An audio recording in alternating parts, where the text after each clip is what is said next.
We're gonna let the list populate before we have a brief discussion. This won't take long. Won't be on very long. Thought I'd prepare a video addressing the subject, but I'd rather not use too much of my own time addressing trivialities. Let's populate. See who's here.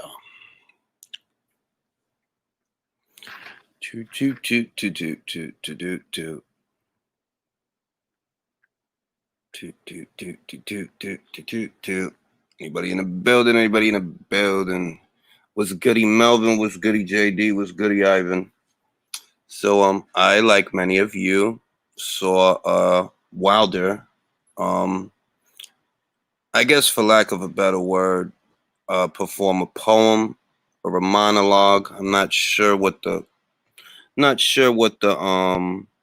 classify it as, given everything that's going on. I mean, unless you're living under a rock, you know what's going on. And Wilder seems to have prepared a poem or a monologue or whatever it was, or one was prepared for him, because I've heard that too. I've heard people saying that they're not convinced that Wilder actually wrote that rhyme, for lack of a better word. To answer your question, Melvin, no, I don't. I mean, if you're gonna ask me, no, I don't think that was genuine. I don't think there's very many genuine things about Wilder. So if you're asking me what I think based on what I saw, I didn't get the impression that that was genuine. I got the impression that he was performing. And like DT3, shout out to DT3, the Boon Man. I also feel like he was promoting himself, if you want to know what I think. I didn't get the impression that that was genuine, the same way that I didn't get the impression that was yet genuine when he yelled at Radio Raheem. I feel that he's an opportunist. He was misappropriating an issue. In this situation, every single American citizen is entitled to speak on what's happening in the country. They are, including Wilder, you know. But I didn't really get the impression that that's what he was doing, or that's what he was there to do. That's just not the impression that I got. I kind of agree with you, Lou. It felt fake. It felt disingenuous. It felt scripted. It didn't, you know. I've seen any number of people give speeches based on what's happening, and those speeches did feel genuine to me, that they were coming from the heart and they were addressing the issue. And when I saw Wilder's video, I didn't get that same feeling. It's important to identify when you feel someone is multi-purposing or misappropriating an actual issue. It's important to make that distinction, because it gives reverence to the issue, yes, but at the same time, it allows you to identify who might be exploiting it for personal gain, who might be taking advantage. Yeah, that's the impression that I got, Melvin. When he came on the camera, he had "Till This Day" on his sweater. And I was like, yo, they already started printing sweaters with that on it. When, like what? Can I go online and buy one? Because if I can, then something going on here, you know?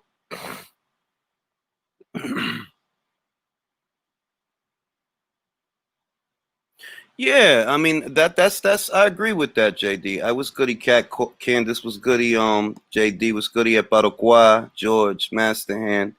Yeah, I mean that. Look, I'm gonna be honest. When I watched it, I didn't get the impression that he was there to do anything other than perform. It honestly felt like he was looking to exploit the situation, and it was just. Well, how can I put it? It was self-promotion. That's what it looked like. I didn't felt that. I felt like, one, this was prepared for you by someone else. This is not even coming from you. That's how I felt. And because I don't feel like it's coming from you, it makes me wonder why you even doing it. When you write, when you know, for the people out there that dabbled in music, whether they sing songs or write songs or they draw, whatever it is they do, you'll notice, and this is true among artists, that when you feel inspired, you're in a hurry to get something out there when you're inspired. And I'm looking at this and I'm like, this don't even sound like it's from him. That's why it's not inspiring to me, because this literally don't sound like it's from him. Art is self-expression. It comes from the self. And when you see someone that looks like they're doing something that is not coming from the self, it doesn't work.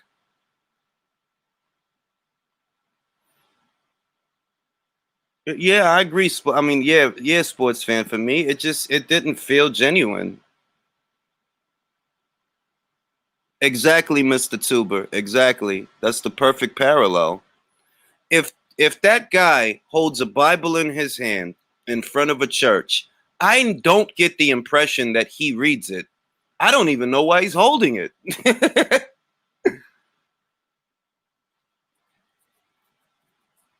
So I saw it, and it wasn't even, because it wasn't even that he said something that caught my attention so much as how there are those opportunists out there that are going to use this as an opportunity to misappropriate the issue, the actual issue that's going on, to make Wilder the patron saint of, I guess, what, civil rights?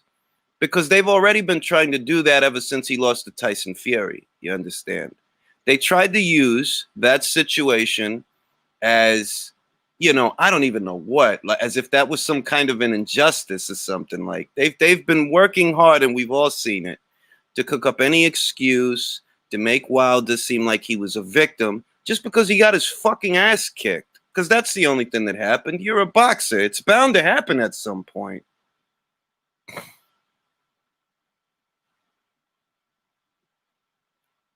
So many levels. Let's read some comments. I want to say I will be censored, but Deontay Wilder is fueling the situation. I agree with you 100%, King Brian. I agree with you. I believe that's what he did ahead of the first Tyson Fury fight. And I believe that he's only really looking to profiteer from what's going on in America here and now. I didn't get the impression that that was genuine. I don't even get the impression that Wilder wrote that poem or that monologue, whatever it was. I don't get the impression he wrote that. I get the impression it was written for him. And if it was written for him, this is not amateur night. You understand what's happening in the country right now? This is a real issue that needs real solutions. But what this isn't is amateur hour. This is not a talent show. So unless you wrote that yourself, which it doesn't, I don't really get the impression that he did. We don't need to hear you singing a poem. I'm sorry. It comes off as disingenuous and opportunistic. It does.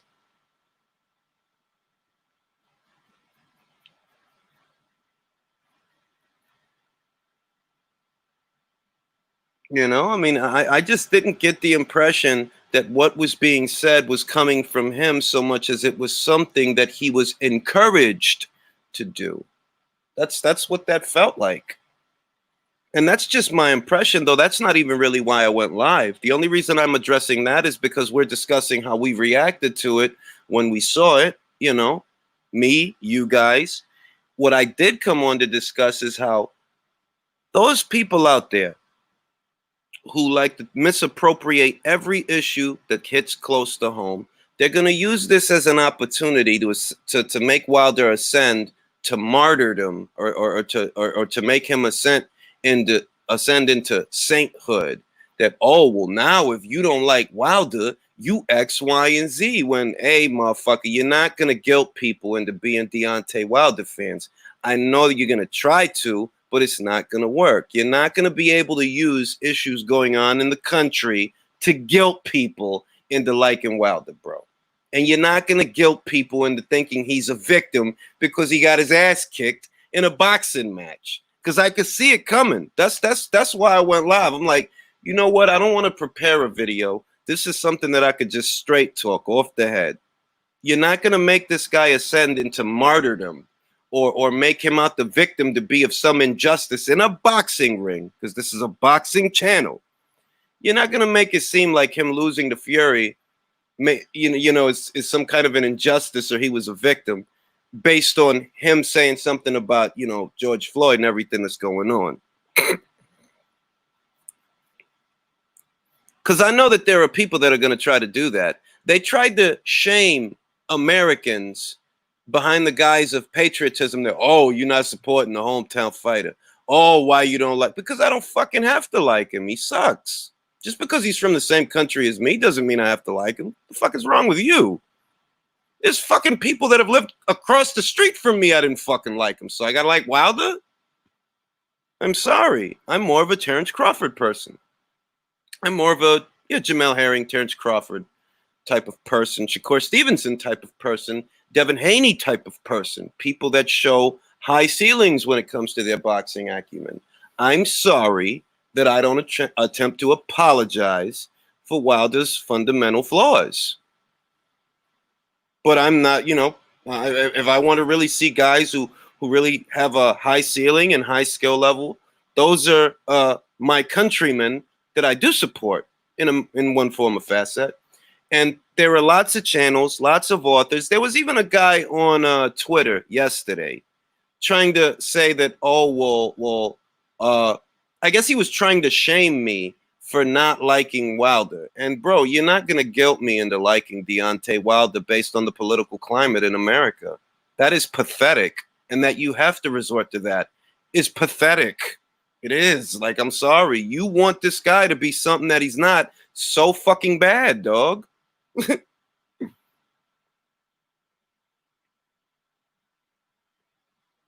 You know? Like, you want me to look at this guy as being more than what he is. What he is a boxer who lost a boxing match. He's not a victim of an injustice. He's not a victim of a conspiracy. He got exactly what he wanted, and he got exactly what he deserved. That's the only thing that happened. For the last 3-4 fucking months, I've been seeing an active effort to turn the Tyson Fury rematch into some kind of injustice or some shit. Like, bruh, nobody did nothing to you. You fucking wanted to be there. You actually prioritized fighting Fury for a second time more than being undisputed. You cared about that shit more. So you got what the fuck you want. You got what the fuck you asked for, between Glovegate and there were egg weights in the gloves and the long count, and he was drugged. I haven't forgotten all of that stuff. In light of recent events, I haven't forgotten all of that stuff. You guys have been trying to convince people that Wilder's a victim of an injustice for how many fucking months now? So when I see this, the first thing that came to mind was they're going to misappropriate this. They are. They're going to misappropriate this and use this as a platform to try to launch Wilder as if he's some kind of, I don't even fucking know, civil rights leader or some shit. When really, he's just a boxer that's profiteering off of the climate in America. He was doing it before when he chose to balk on Radio Raheem. Don't try to sell me this image that you're so fucking concerned with the racial climate when, bro, you went to Donald Trump's office, bro. You couldn't get me to do that shit. You couldn't. You fucking couldn't. I swear to God, you couldn't. You couldn't. I don't give a fuck who they partner. Send Mauricio Suleiman or send Jack Johnson's family or whatever, but I wouldn't be in that motherfucker. No, I'm sorry. You couldn't get me to go. You couldn't. I swear to God, you couldn't. So you could turn around and bark on Raheem, though, for asking a question, which is what essentially his job is.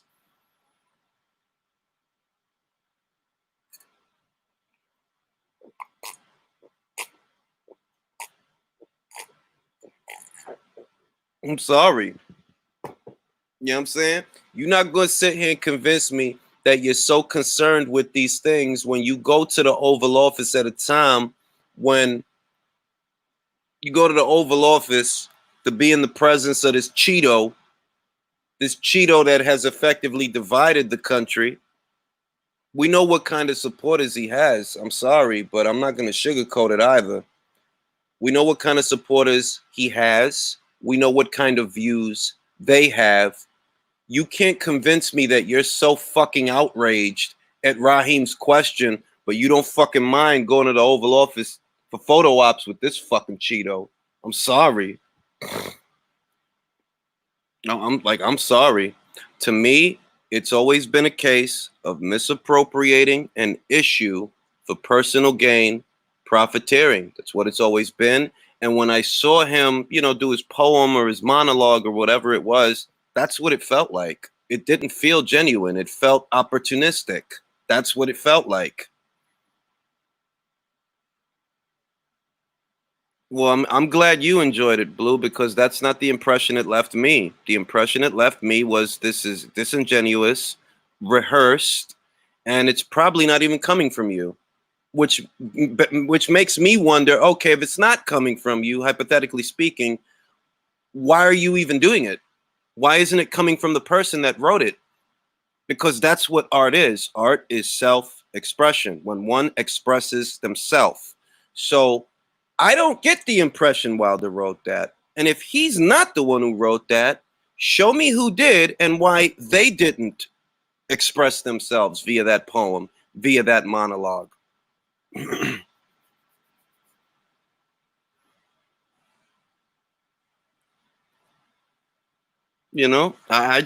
I didn't get the impression that came from him. That's all I'm saying. And I feel that for the longest time, yeah, Wilder himself might have been trying to use that angle, but more to the point, which is why I went live in the first place. His fans are trying to use that angle. His fans are trying to make him ascend to I don't even fucking know what. They've always wanted him to be more than what he is. And they're trying to guilt you and shame you into liking him. That, oh, it's okay if his resume sucks because of X, Y, and Z. No, it's not okay. This is a sport. I'm a boxing fan. And when I look at his resume, I see a resume that sucks. It's not the end of the world. There's lots of resumes that suck. But what do his fans do? They try to guilt you and shame you into liking him.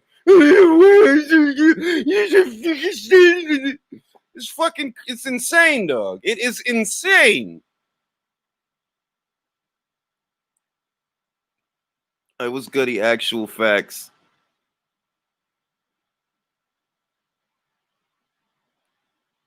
I don't know that he's a good role model, Darren. I mean, maybe you think he's a good role model, but any man who says that I want to get pregnant by my girlfriend, I don't know if I want my son or my daughter taking cues from that guy. I'm sorry.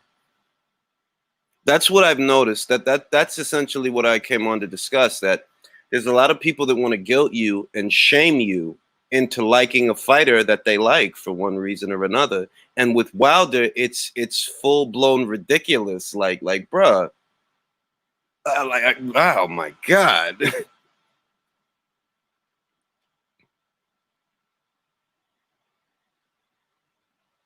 I'm sorry, but that's what it feels like. That they'll try to make you feel bad, and they'll try to guilt you and shame you, traitor. They'll call you Benedict Arnold and all this. I'm like, bruh, you could say all that bullshit till you blue in the face. None of that shit is gonna change what's on his resume, and none of that shit is gonna change that Tyson Fury beat him.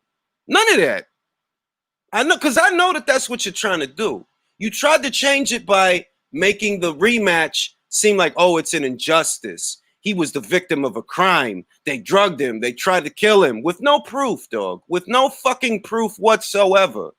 It's ridiculous. You were trying to shame people into liking him then, and in all likelihood, you'll try to shame people into liking him now.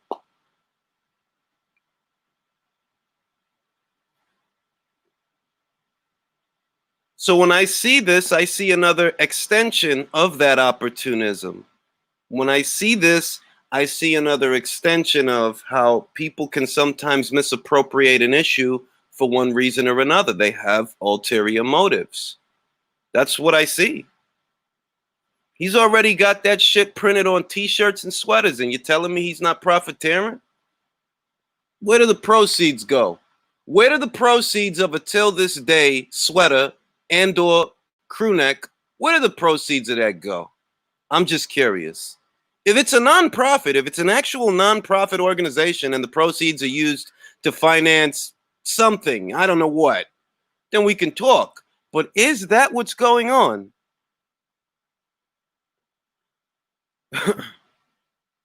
You know, because I wanted to straight talk this one. There are actual relevant matters in the sport of boxing that I will dedicate time to in a video that is prepared and edited.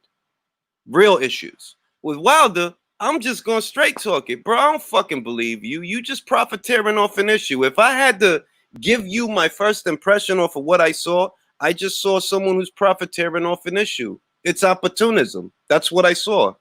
And it's always been opportunism. When he barked on Raheem, that was opportunism. Where's all that fucking passion when you was in the Oval Office shaking Donald Trump's hand? Where was all that passion? Who do you think has caused more division in this country? Donald Trump or Radio Raheem? But you happy to smile in the picture and be in the background with Donald Trump, but you gonna bark on Radio Raheem for asking you a question? To clarify your stance, for asking you a question. Are you fake as shit? You been fake as shit. I'm sorry. But that's how I felt. That's how I felt. That's how I feel.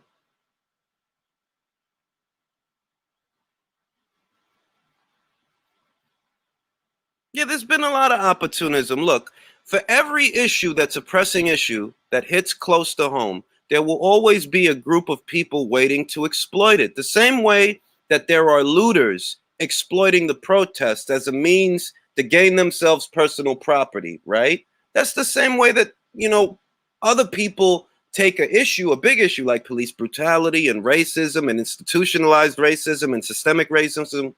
There's the same, there are people that exploit that as well, that they misappropriate that issue for personal gain as well. That it's a real issue is beyond debate. Of course it is. It's a real issue. It needs a real solution. Yes.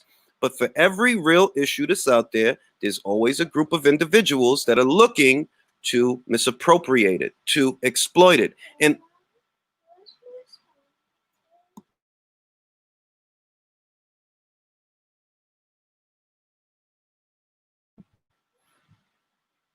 I was Goody Virtuoso. Yeah, I mean, I've been said it. When he went to the Jack Johnson joint, I just thought to myself, yo, dog, I don't know if I would go to the Oval Office while this man is president. Because if anything's causing this climate, it's your presence and your voters. It's them. You guys are the reason that the country seems more divided now than it did before.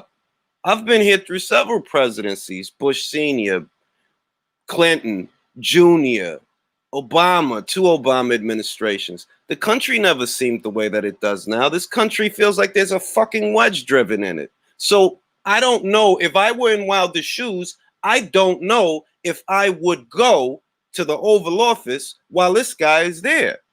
But you're going to lose your shit. You're going to lose your mind that Radio Raheem, a reporter, asked you a question? Yeah, all right, motherfucker. All right, motherfucker. That shit don't make sense to me. That you could conjure up all of this patience and all this temperance and all this virtue, like, oh, I'm here for the greater good. But all Radio Raheem had to do was ask you a question and you chewed his fucking head off. You fake as shit to me, bro. You an opportunist. That's all I see. You opportunist. You're not real. You're a performer. And when I see that, when I see this, right? That's what comes to mind. That, yeah, to me, that shit is a gimmick to this dude, dog. That shit ain't real. Exactly, JD. Exactly. Did I say the riots was Trump's fault, dog? Play this back. Play this back and tell me at what point I said that the riots are Trump's fault. I said that the country is divided. Anyway, you know what? If you are a Trump supporter, you can see yourself out. You fucking voted for a reality TV star, dog. How fucking stupid are you? At what point did you decide that a guy who's more of a reality TV star than a politician, at what point did you decide that this is the right thing to do, that this is who should be leading our country? And do you honestly expect anybody to believe that America is better now because Trump is in office? How did it work out for you, dog? Seriously. I don't give a shit. Like, if you voted for Trump, I'm gonna be the one to tell you, you're a fucking idiot. Yeah, see yourself later, man. See yourself out, and you're an idiot. You voted for a reality TV star to be your president. You must be on all kinds of meth. I'm sorry.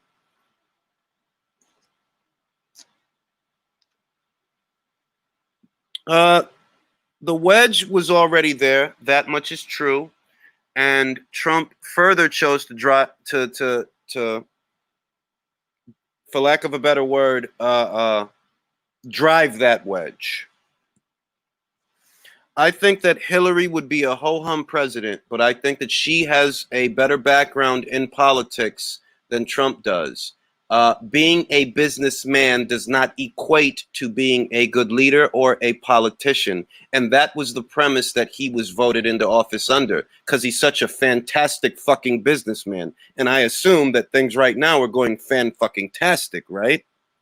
That's how things are going. If you want to be in denial about the state of this country, be in denial. Good. Be in denial. What I can see is that your boy ain't getting another term. That's what I can see. So if things really were fucking going great, perhaps he would get a second term. But I don't see him getting one. Big deal, Hillary. Like, big deal, Zawina. They're all liars. The question is who's qualified for the job. And if you think that Donald Trump was more qualified to lead this country than Hillary, I would like you to tell me what that's based on. His extensive political background? Fucking shit. I grew up fucking watching this guy on TV, man. He's been a fixture in my city for as long as I can remember.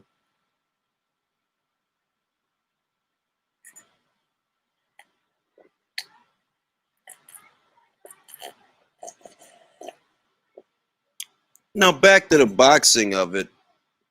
I just feel that Wilder and his fans are, well, more specific to this conversation. I do feel that his fans have a history of misappropriating issues, and that's what they're doing with this. They're misappropriating this issue.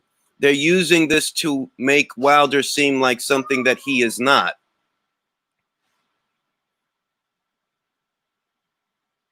They're both idiots, but I could tell you that as an American citizen on the ground, it doesn't look like Donald's going to be here for much longer. Whether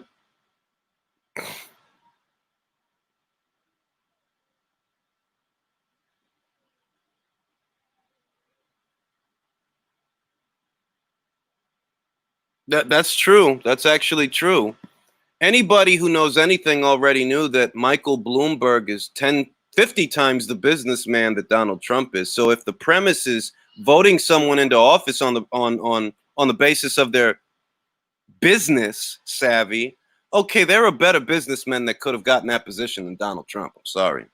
I don't know what the fuck anyone thinks he did for this country aside from set it on fire.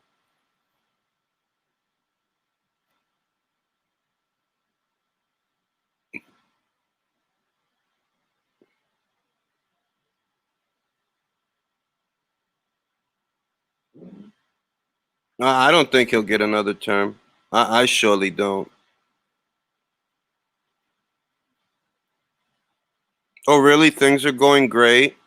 I mean, look, Sir Kevo, be in denial about it. If you, in your heart, look out your window and turn on your TV and you see that things are going great, riots, police brutality, racism, uh, COVID-19, it's getting and harder to hide Donald's bald spot. It's getting harder to do it. If you honestly believe that things are going great, there is no helping you. There isn't. Oh yeah, he did. He made a law about that. He also put a 300% tax on cigarettes, which is why they cost about $13 or $14.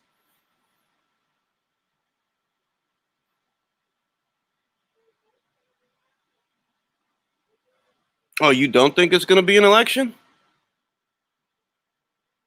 I don't blame him for it happening. I blame him for how it was handled. I blame him for how it was handled.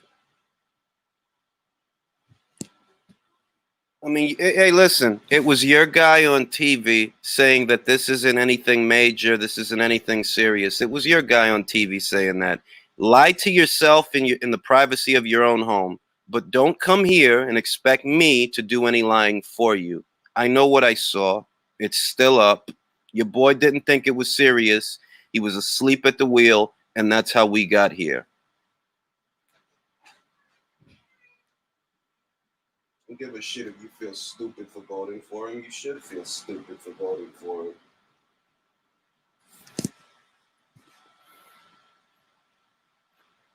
No, I don't. But what I believe worked against Hillary Clinton is the same thing that will work against Donald Trump. And it's that it's not that they have to like Joe Biden, they just have to dislike you. Enough dislike of you will push him into office. It's not that people, it's not a part of it was that a lot of people didn't like Hillary. That's a big part of it. A lot of people didn't like her, and dislike of Hillary helped push Donald into the office. So dislike of Donald might push Joe Biden into the office. Like, look, man, it's the lesser of two evils. We got to get this Cheeto motherfucker out of here.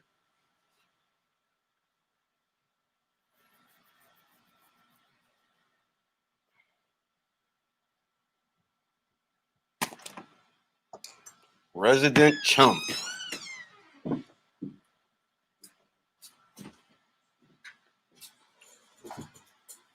Anyway, let's not focus on politics too much because it's the misappropriation of American issues that I'm actually here to talk about.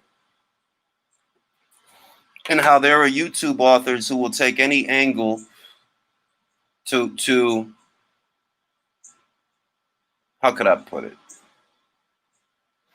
They'll do anything to get some super chat money to sum it all up.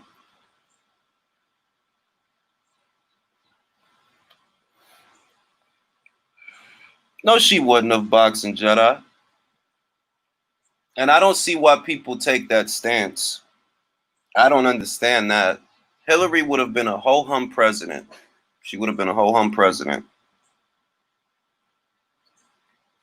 In the sense that it would have been business as usual with the novelty of having the first female president. This country is too misogynistic to allow that to happen. That's what that is.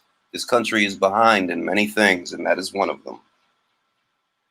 Anybody trying to convince me that this guy was a more qualified candidate than her is not someone I'm going to mince words with, because you've already shown me you don't know what you're talking about based on that. If you have to choose between him and her and you chose him, I don't know what to tell you, brother. Trump was never a politician, and he was never, I'm like, what qualified him for that job? What exactly? I could have fucking put a potato in office with more qualification. In what capacity, Kodo? In what capacity?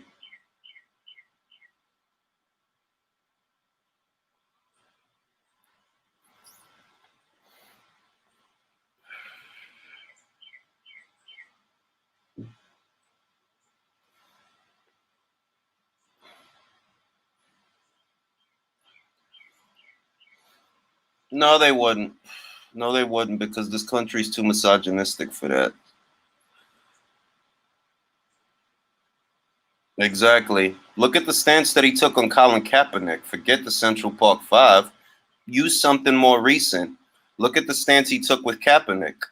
Kaepernick was trying to just protest it peacefully, you understand? And what did he call him? Didn't he call him a curse word for exercising his God-given rights as an American? But that's your president. That's your president. You voted for him. I didn't.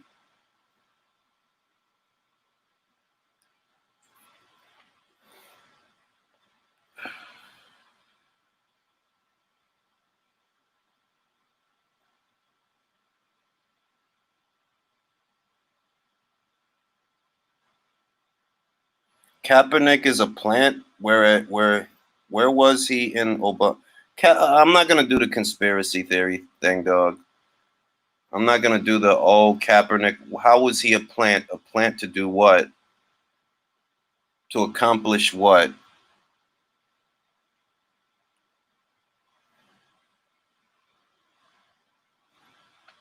He wasn't a plant. He was a player in the NFL who chose to use his platform to protest an issue that is a prevalent issue that needed a solution. That's what he is.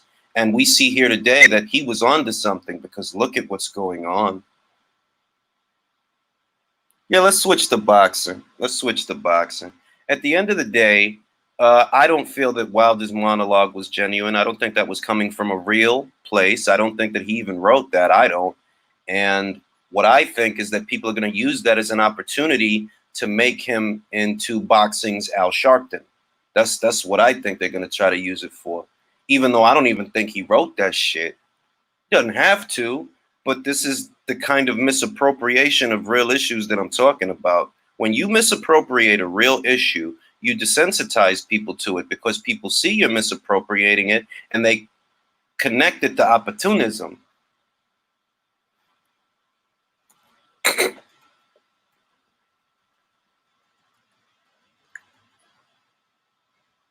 No, you're not blocked. Why are you asking that? I don't think he is, Nathaniel. But if you do, what you can do is we can take a bet. I'll have a standing $20 bet that he won't win. And if I win, you have to donate $20 to this channel.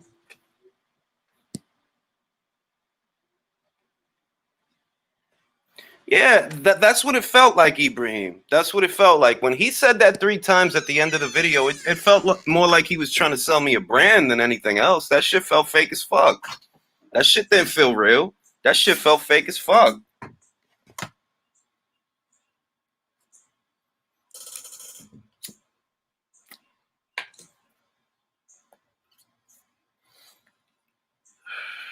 Yeah, I don't take him seriously, but I felt that he was just taking that as an opportunity to get back into the spotlight. That's all that was. I never got the sense. I watched the whole thing all the way through. I watched it one more time for good measure. And the whole time, I never got the sense that he was being genuine. I never get the sense that he's being genuine. The last time that I saw Wilder act genuine was when they asked him about Luis Ortiz years ago. And Luis Ortiz's Nandrolone case after the Coyote fight. That was the last time I saw Wilder speak in public, and I felt like, yo, he's just being honest. That was the last time. Everything after that has been a performance. He puts on a character to answer questions and address the media, and that's fucking unnecessary.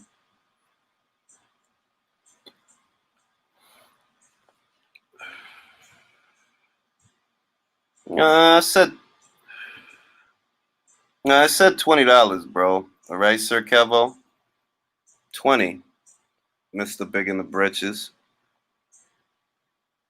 This is the president with the lowest approval rating in the history of presidents, but you love him, so you know it is what it is. If you want to deny the facts, go ahead. It's not going to help your situation. Same way denying the facts ain't going to help Wilder's situation, denying them ain't going to help yours.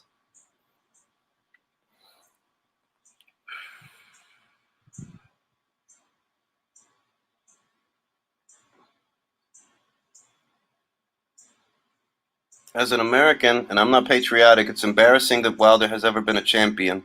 Wilder can't hold the bid.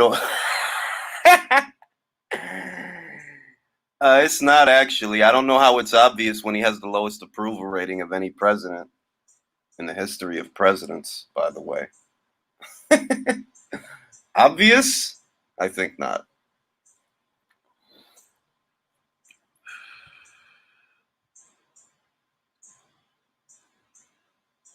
Yeah, that's what exactly. It felt like the Rock shit. It felt like the Rock shit. If I'm being honest, that shit really felt like the Rock shit. If you smell, that's what that shit felt like. Like, bro, you just trying to sell yourself right now. You're not even really like, it don't feel like you really here for what you talking about. It don't feel that way. That shit feel fake as fuck.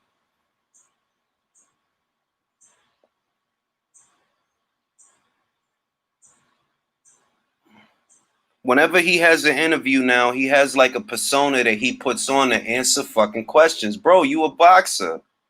You know, you're not an actor. So just answer the fucking questions. Every time he talk to somebody now, he putting on a character, like he putting on, and it feel fake as fuck.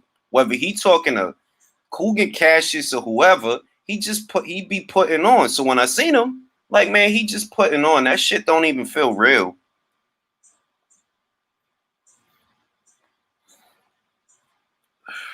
That shit don't feel real. That shit felt fake to the motherfucker. Like I said, like all things associated with this guy, what people are gonna do is they're gonna use him as the ambassador of something.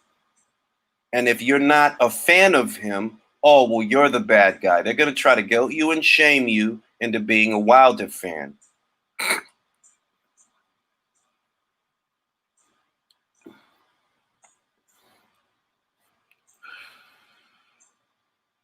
Oh yeah, I take that into account, JKE. I do. I take that into account. That's why I say that he's putting on, you know, the alter ego, you know, the bronze. Like this is corny, bro. Like it's corny. All right, that whole shit is corny. But the fact that there are those out there who would try to shame you into being a fan of him on the premise of patriotism or current events is absolutely ridiculous. But that's what's been going on, because for the past, I don't know how many months, they've been trying to convince you that he's a victim of an injustice because he lost a fucking boxing match. That's fucking ridiculous. That is ridiculous. He wasn't set up. He wasn't drugged. There was nothing in Tyson Fury's gloves. Your boy lost. That's all it was. He lost the fucking fight. If he's everything you say he is, he'll bounce back. It's very simple. It's not complex.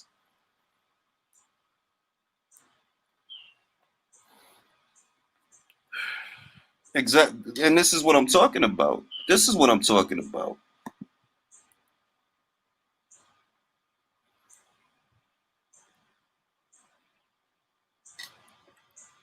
Here's reality. If you're so passionate about current events and what's going on in the country, right? How do you lose your mind for Radio Raheem, but you maintain your composure and go to the Oval Office? You actually have a choice. If this is the kind of stuff that bothers you, issues in America, I find it hard to conjure that you would go to the Oval Office, even for the pardoning of Jack Johnson. But you lose your mind when Radio Raheem asks you a question in reference to something you said. The dude is fake, bro. Fake as shit.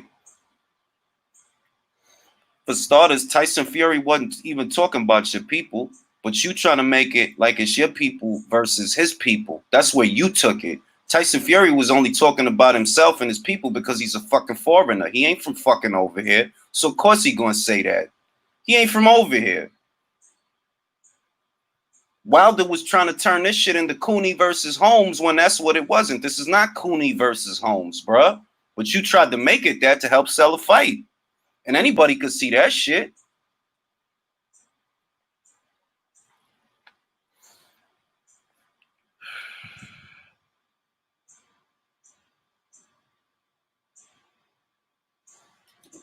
Anybody could see that shit. What you worry about Tyson Fury talking about his people for? Why should that make you upset? If he's a fucking foreigner, of course he gonna say that. He ain't from over here. Of course he gotta introduce himself to the people over here. Why? Because he's not fucking from over here. You gonna get mad that he said his fighting people. What the fuck that got to do with you?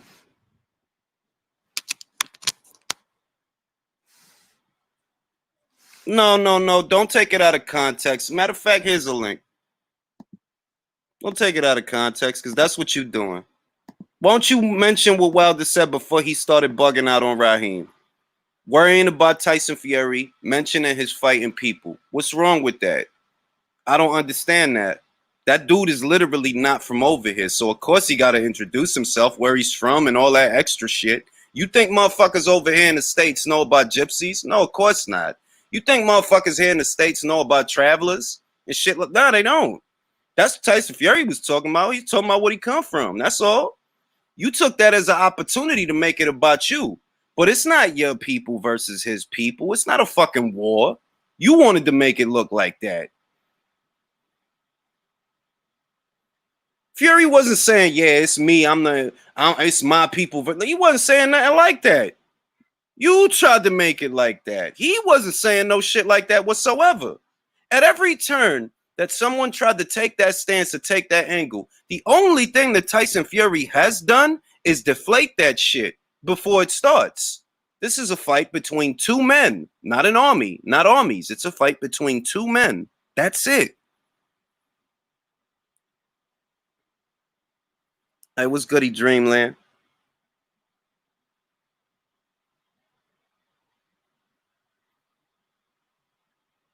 That shit, exactly. This was always my stance on it. That was an out of context rant. That wasn't about shit. That wasn't. I'm sorry. That's not about shit. You bugging out on a reporter for asking you a question.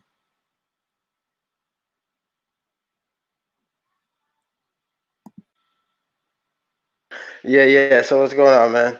It was good. What up? So, I hear what you're saying about what he said about Fury, but that's not even the piece that I'm taking out. Yeah. So I'm just saying about what he said to Radio Raheem, as in your people too, when Radio Raheem didn't understand what he meant by that. You know what I'm saying? He's saying your people too, as in colored African Americans in America. So that's why I said I respect it. That's the piece that I'm talking about. I'm not talking about him coming at, gypsy people, or how Tyson Fury's being more accepted in America than he is. You know what I'm saying? That's more so however he feels about the politics in boxing, or he just feels like there's a racial divide, which I mean there is. So and I don't really think Tyson Fury really gets that much love in America, to be honest with you. So his whole sentiment of Tyson Fury getting the love and the reason why he did is, to me, not really true. So, but I hear you about that. But that's the basic idea. Look, he segued, and it's all part of the same rant. It's not like when he said till this day and everything he said leading up to that is two separate conversations. That was one conversation. And he was pissed that Tyson Fury was talking about his fighting people. But what the fuck do his fighting people got to do with you and the trials and tribulations you face as a man in America? Them two things don't got nothing to do with each other, bro. It's almost like you think that he needs your approval to talk about himself. He doesn't need your approval. And that's what the fuck that was. I seen that whole shit from 3-4 different fucking angles, from 3-4 fucking people that were covering that story that was there. When he started barking on Raheem, before it even got into him barking on Raheem, he was already on a tirade. He was literally already on a tirade. And it was because Tyson Fury said, oh, you're fighting people. What you mad at him for? So what? I mean, he can't talk about himself. Nah, he gotta acknowledge you. That's what it sounds like. Also, he can't talk about him being a traveler and his traveling people because you don't like that shit. Even though that don't got nothing to do with you and why y'all fighting. That don't got nothing to do with you. But you took that as an opportunity. Once again, you took that as an opportunity to really, I'm sorry, but it seemed like, yo, you was race hustling, bro. That's what you was doing. Because what Tyson Fury talking about don't got nothing to do with issues in America. Tyson Fury is not an American. I'm like, yeah, but I feel like Wilder took the opportunity. I feel like Wilder took the opportunity to speak on the issues in America, even though Tyson Fury didn't have any, obviously nothing to do with what he was saying. He just felt the need to just speak on what was going on in America as to what he felt like. You know what I'm saying? And he's honestly has always hinted at things like this throughout his career. You know what I mean? That's not the first time. You know what I mean? There's other interviews. If you just go on YouTube, you could look it up. He said things like that, of that nature, a lot of times before. I don't even like Deontay Wilder, so this is weird to me to be defending him. But I'm not saying that he didn't. What I'm saying is you're misappropriating real issues and injecting them where they don't belong for personal gain, which is profiteering. I don't I'm not saying I've seen him do that before. That doesn't change that you're misappropriating real issues that need real solutions for personal gain. I've always accused him of doing that. You're injecting something into this fight that doesn't belong there because this fight is not about that. And this guy is not the ambassador of all the oppressors in America because he's not even fucking from America. American. I agree. Listen, He doesn't represent the NYPD, the LAPD, the Minneapolis PD. He's not from here, dog. So what you talking about, and the fact that you putting it in this fight that ain't got nothing to do with the issues in America, that tell me that you're an opportunist. You're an opportunist. Yeah. You're not talking about the issues. If you wanted a platform to talk about the issues, you could do that shit every motherfucking day on Instagram. You could tell people to donate to their local cause and support. Oh, Julius, let me ask you something, Julius. So, I mean, we both know Deontay Wilder's fan base, right? We both know them. We know what they represent. We know why Deontay Wilder is saying these things as well. I think maybe he really does feel this way, but I want to say that it's also aimed at his fan base, which we know who they are. So when you put those two things together, you could find an answer on why he's, saying these things as well. And I think he's obviously catering to his diehard fan base of, And I don't doubt that he is, but in the act of pandering to your fan base or in the act of pandering to your subscribers, that makes whatever you're saying disingenuous because you're pandering, all right? At the end of the day, what Wilder didn't like is that Tyson Fury arrived in this country and he had an angle, a marketing angle, a pretty good angle. The rebuilding yourself, weight loss, mental health, those are all different angles that you can use to sell an individual to a large audience because these are problems that the average person experiences, whether they're trying to go through weight loss or mental health issues, stuff like that. That's what Wilder didn't like. That is the marketing angle that Tyson Fury and his team used. That like really it is. Like weight loss, man, who ain't trying to lose some motherfucking weight? You know what I'm saying? Especially in this fat ass fucking country. The only motherfuckers fatter than us are the Australians.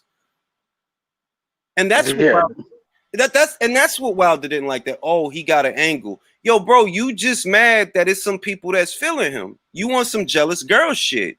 That's what it really is. That ain't the first time Wilder was talking about how motherfuckers is feeling Tyson Fury. That wasn't the first time. Like, bro, like what? Nah, you're right. Go ahead. No, I'm saying Wilder, listen, Wilder gets jealous for anybody who has a fan base. I honestly think I think him and Dillian White might have the equal amount of fans, to be honest with you. But AJ, he gets jealous of AJ, jealous of Fury. You know what I'm saying? Anybody who could take the spotlight away from him. I 100% agree with that. But I'm not even mad at him for, his message. I thought it was powerful. I liked what he said. And, yeah, man, I'm not mad at till this day neither. I never been. Like, if you want to be pro-Mexican, pro-black, pro-whatever, that's cool. But when you start using being pro-whatever to then try to pick at and destroy another ethnicity or race because you're pro this, then that's when I have an issue with it. Well, I'm saying? You can do, what I mean? Do your thing. I don't have an issue with anybody supporting their own because that's what sports are at the end of the day. Like, I root for the New York Yankees. Why? Because I'm from fucking New York. Or you understand? Like, that's sports. So that's normal. That's normal. Like, supporting your own is normal. But when you try to guilt or shame people into liking a team or a player or an athlete that you like, when you're actually trying to guilt them or shame them behind the guise of issues in the country, all right, now that's just fucking pathetic, dog. You want motherfuckers to like this dude so bad, you want to make them feel bad if they don't like him. Like, man, if you don't stop sucking that motherfucker's dick, get the fuck out of here, yo. He was not the victim. I'm sorry, but he's not the victim of an injustice. The whole Jack Reese long count shit was stupid. I have a question. Who was at the helm of promotions in the first Tyson Fury versus Deontay Wilder fight? I'm sorry, say that again. Who was at the helm of promotions in Fury versus Wilder 1? Man, Fury. Simple question. Fury. No. Fury. Well, I felt like he promoted the fight. No. I'm talking about Who put the money up for the fight? Al Heyman or Frank Warren? I feel like Frank Warren did, didn't he? No. Al, All right, where did the fight take place? In the oh yeah, yeah, in UK? America. Yeah, you're right. Al Heyman did, I guess.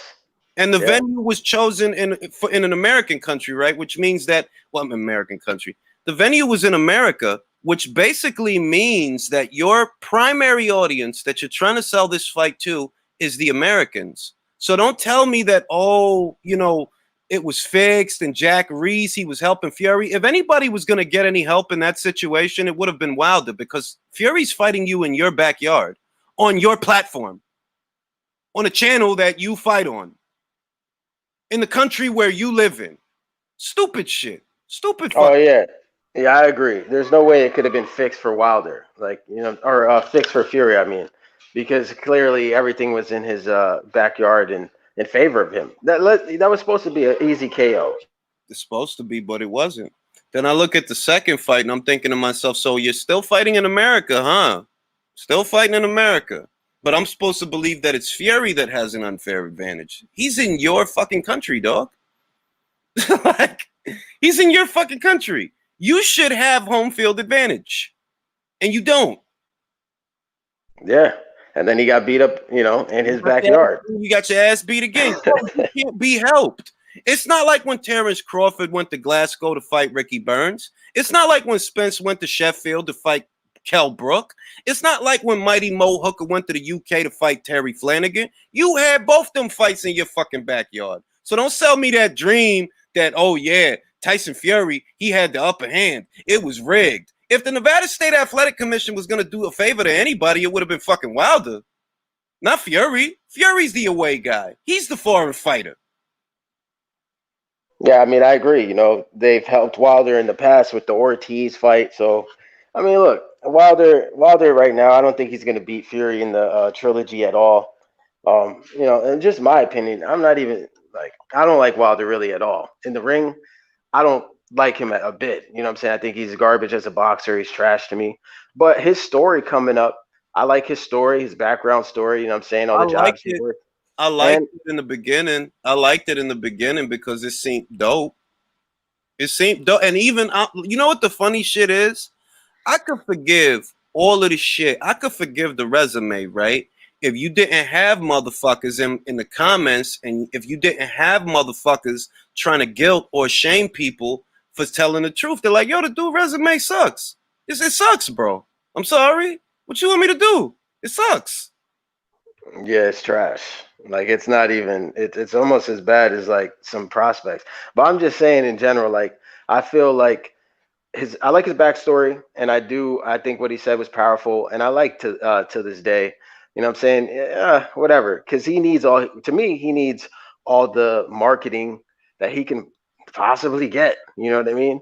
And I'm So gonna say that if he was really, really, really, really for real, you ain't gonna wait till Radio Raheem asks you a question to address civil rights issues, because you've always had a platform to do that. You've always had a platform to do that. And that's how I know it's fake.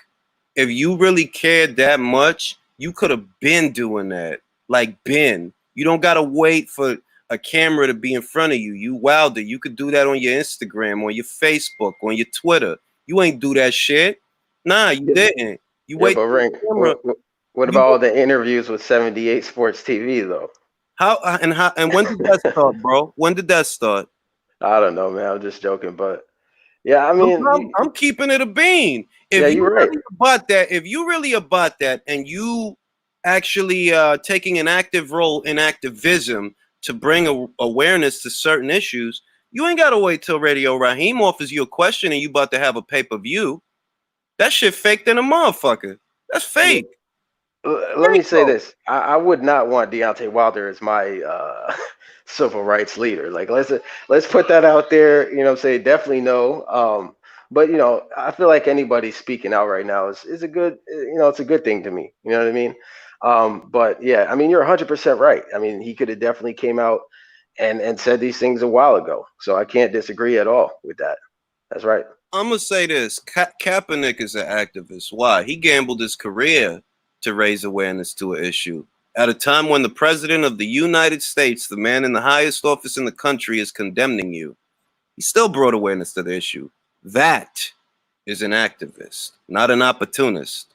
He didn't stand to benefit from what he was doing, but he did it anyway because it's that big an issue to him. What was stopping? Now, once again, activism comes in many forms, many shapes, many ways. And the most activism I've ever seen associated with Wilder was him yelling at Radio Raheem. That's it. That's when that started, dog. He's not an activist. I think he's definitely not an activist, a civil rights leader. You know what I mean? Definitely not one of those things, like, at all. You know what I mean? I mean, going up to meet Trump, you could have said something there, right? You know what I mean? So I felt about it, because that's something right then and there about what's going on. I agree. Listen, I agree for most of your points. You know what I'm saying? I just also think what Wilder said was powerful, and I also think till this day it was a good saying.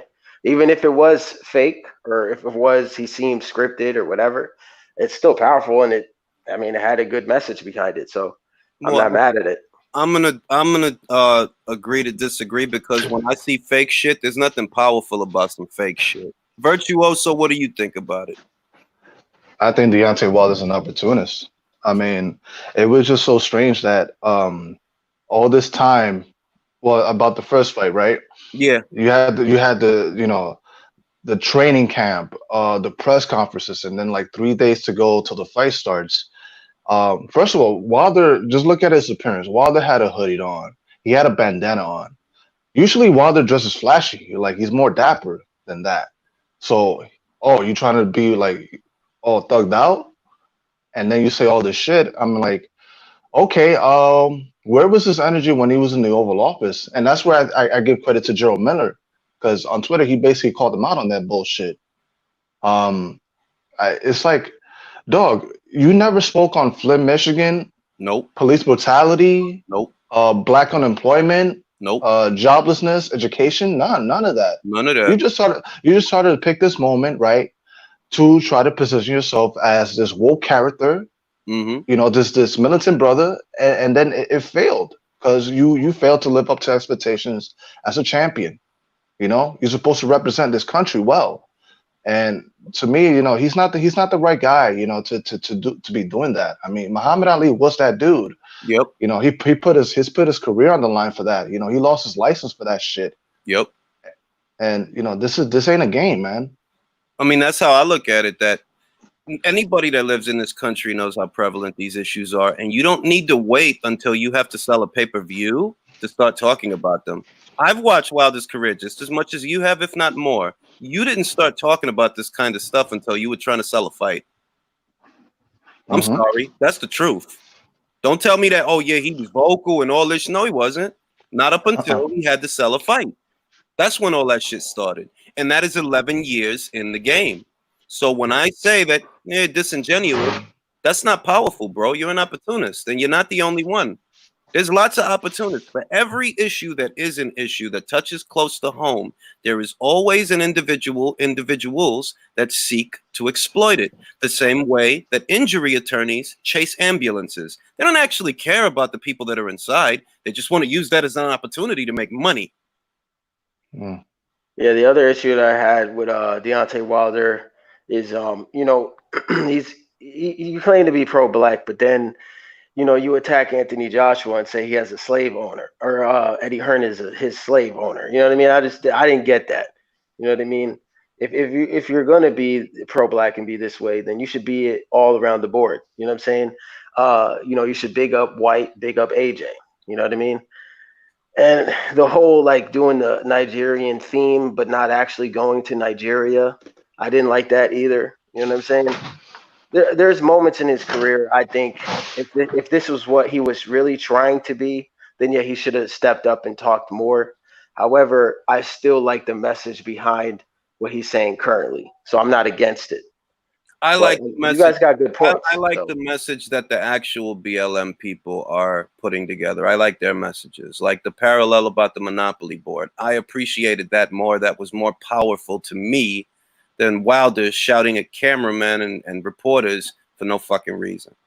If I want to Yeah. hear powerful shit that addresses the subject, I got any variety of people I can listen to that address the subject in depth, in full detail. Wilder to me is just an opportunist. That's all you. That's it. That's all. Just an opportunist, bro. You're using what's going on now to bring attention to yourself. You ain't been doing that neither. You started doing that when it was time to start selling pay-per-views. That's when that started. What were you doing before that?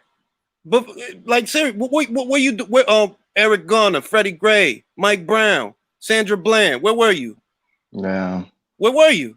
Because it's So not many like, opportunities. it ain't like it's been a fucking gap between these kinds of situations. Where were you? So yeah, he's an opportunist. I'm sorry. I can't look at it because this is prevalent enough in this country that you have no shortage of opportunities to talk about this shit every motherfucking day. You got no shortage of opportunities. You didn't start talking about this motherfucker until your fight cost $75. That's when that started.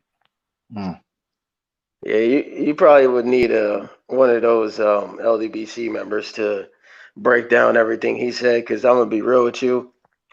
I mean, yeah, I've seen him say certain things in certain interviews, but he's not actually attacked an event or gone at a certain, you know what I mean, like a Flint, Michigan situation or things like that of that nature. So I can't say he has talked about anything that you're talking about, because I have not heard him say any of that. So I'm gonna say, let me address Mike Culver's question. Not saying Wilder's genuine though, but to say if he didn't say anything then that's not what I said, Mike. I'm just saying that I don't believe you because you didn't say anything then.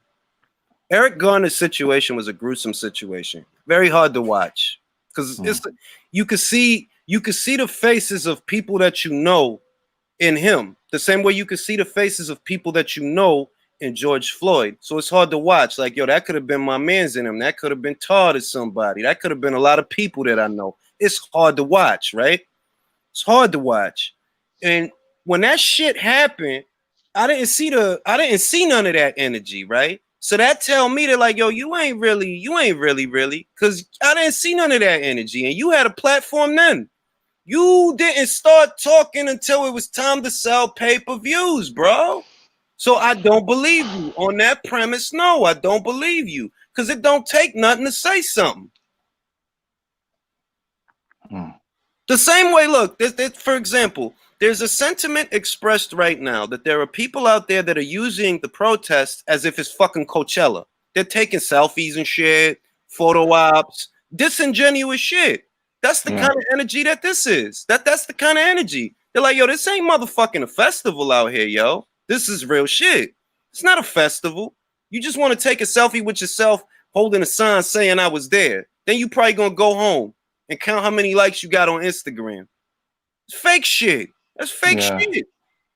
He doesn't want to do the work, man. I mean, it comes with the territory. You know, you're gonna be hated on. You know, but at least you're doing something constructive and trying to build up your people. You know, send money. You know, donate to a cause. You know, say something, but like don't come off as fucking like, oh, I hate you because, like, you know, because of history and all that stuff, and not really not show up for anything. You know, not follow that up with anything. No woke, like anything woke from him. Nah, I never heard any shit from him like that. It's real shit. Like, look, man, I could think back several motherfucking years of how much shit, right, has been around for so long that at any given time, any individual with any kind of a platform could address the imbalance of power at any time, dog. From Rodney King to Abner Louima to Amadou Diallo. It go back, and before that. Those are just some of the earliest ones that I could remember because of my age range. But it go back before that. So if I see that you ain't even start really like saying shit, like you really ain't even start saying shit till it was time to start selling $75 pay-per-views, I'm gonna look at you funny like, man, why don't you get the fuck out of here? It's 3 days before the fight, and that's what you really doing. It's 3 days before the fight. You think I don't fucking know? The fuck out of here. Raheem's question was not crazy, dog. You could have elaborated upon the question because he wanted you to elaborate. We all know Raheem knows what you're talking about. He was just giving you the opportunity to clarify. You chose to belittle him and chastise him because you pigeonholing him. That's what you was doing. So don't give me the passionate and passion, bro. You couldn't get me to go to the Oval Office. I'm telling you, you couldn't get me to do it, dog. Not even if I could film Melania's titty, I would still not go because of what he represents. I would still not go. Yeah, I'd say it's probably fake anyway. Most likely. Yeah, they probably are, and she's skinny as shit. Yeah. You couldn't get me to go to that motherfucker for what ICE is doing to people. You couldn't get me to go. It's not possible, bro. Yeah, Julius, I was gonna ask you, did you see like what happened in New York at Dyckman, this past week? Nah, what happened? Okay, so basically there was rioting and looting in Fordham Road, right, in the Bronx, right? Oh, all right. And yeah. There was people like from the hood in Dyckman, right? Got together, in the parking lot, basically as a patrol unit, for anybody that was looting, and that's something that I respect. There's an element of rioters and looting that people that not from around here, Yeah, they just want to hurt like small businesses. I don't mind like looting a fucking Target or a CVS or a Best Buy. Those are businesses that can cover the insurance costs. But when it's a mom and pop stores, man, that's years of hard work. Down the fucking toilet, right? So yeah, by that time it was like past curfew, right? All the businesses were boarded up and closed, right? And so these group of individuals that were mostly black, they were just looking to cop weed, and they got mistaken for looters, man. And then like there was like 60 of them, a fucking battalion, just try to run them down.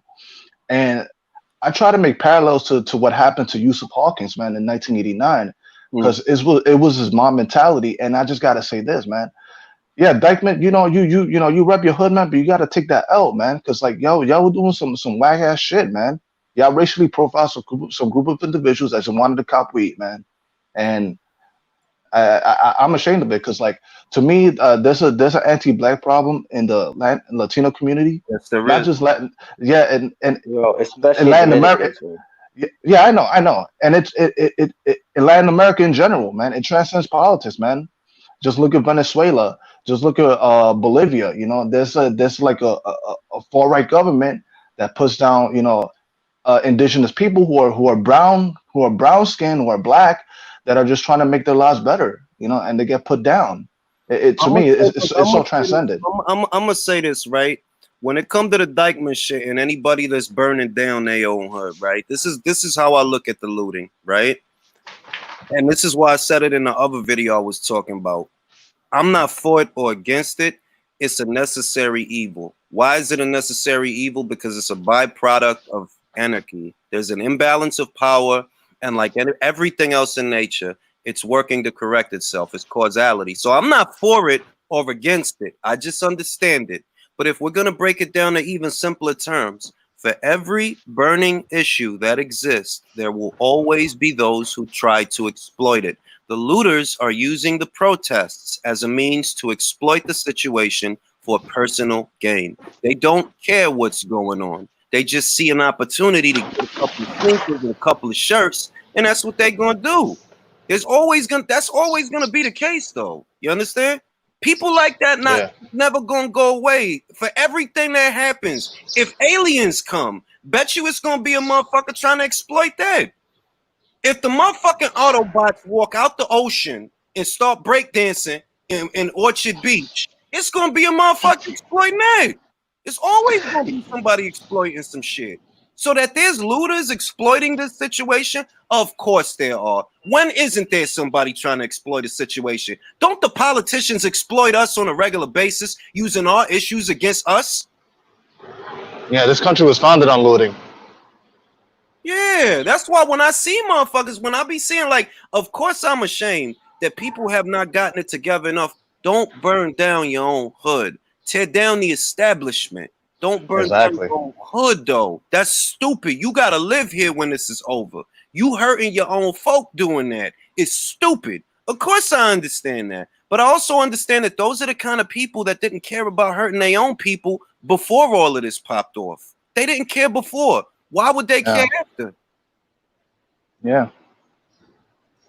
It's like look, it's like a motherfucker that sell crack. Motherfucker, plenty of motherfuckers sell crack. Yo, at the end of the day, right?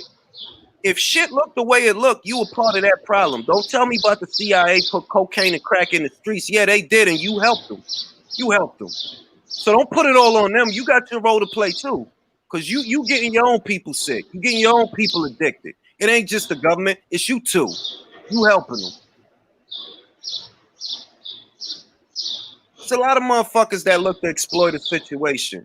Man, motherfuckers look to exploit a situation. So when I hear people constantly talking about the looters, don't tell me about the looters. I already know there's people exploiting it. When is there not someone exploiting the situation? Of course there are. Address the issue, and there won't be a situation to exploit.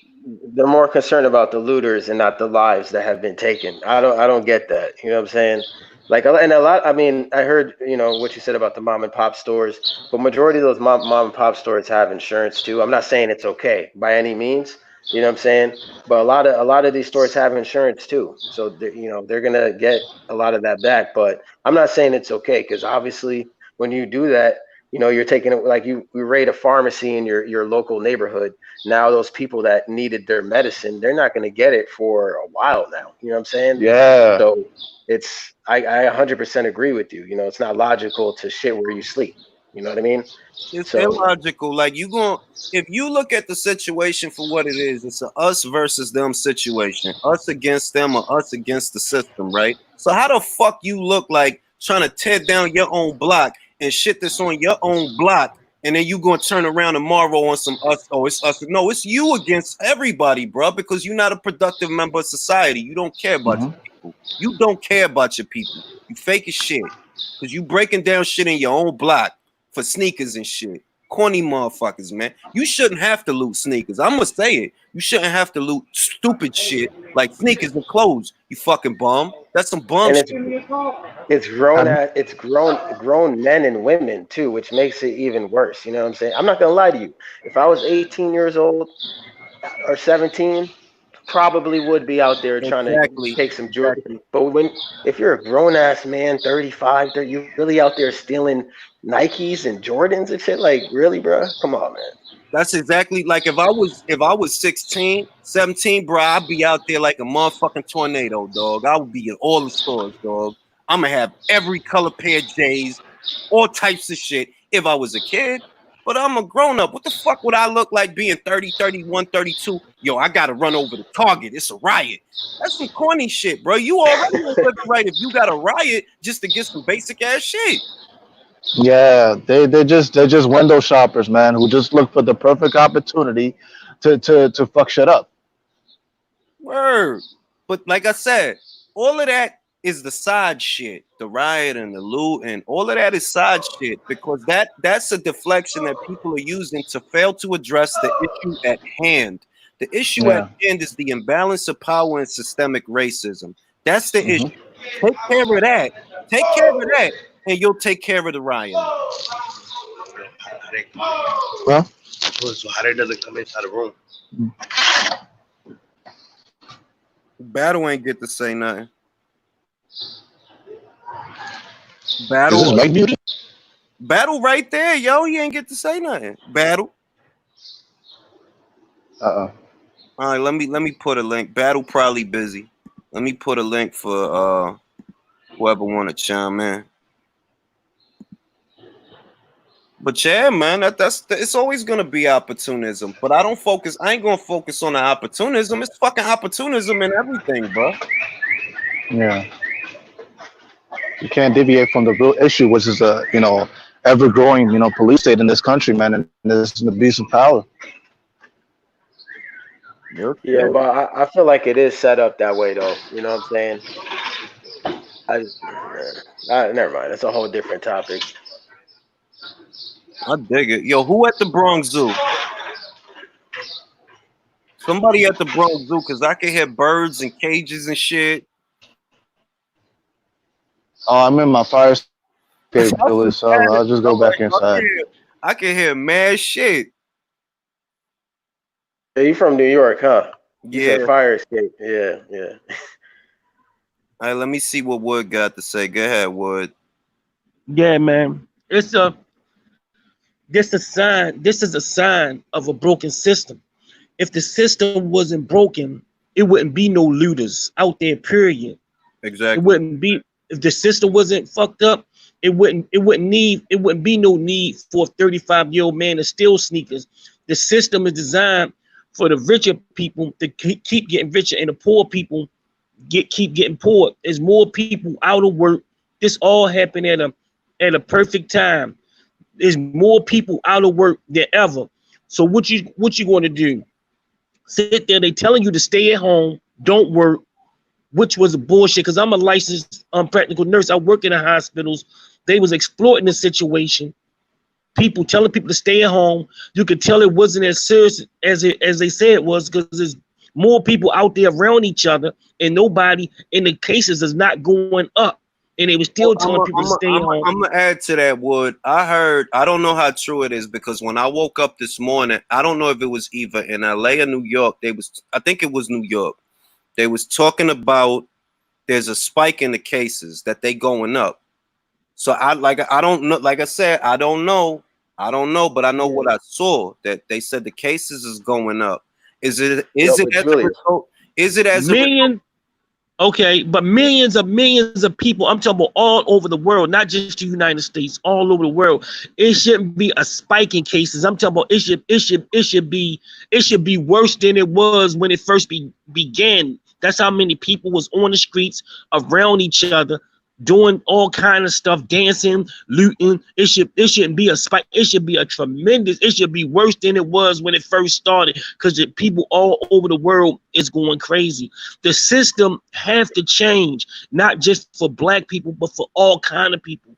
The system have to be changed. The system is broken. And this is when you see this many people out in the streets doing whatever, that means the system is broken and have to change. And this is not, it is, if you study history, it's always been like this. Well, that's to add to your point, Wood. To add to your point, I made this parallel when it came to Marie Antoinette, and when she told the poor people, let them eat cake. You see what that got her, right? And that was the point that I made in the other video we was talking about the same subject. That this shit is not new shit. This is what happens when there's an imbalance of power.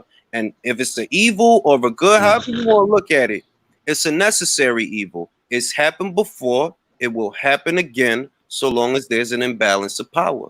If the system's not working for the people gonna tear down the system. And I want to say the last thing. I want to say not the last thing, but I want to say why are people so interested in looting and property when it's obviously somebody got killed on camera in front of the whole world to see.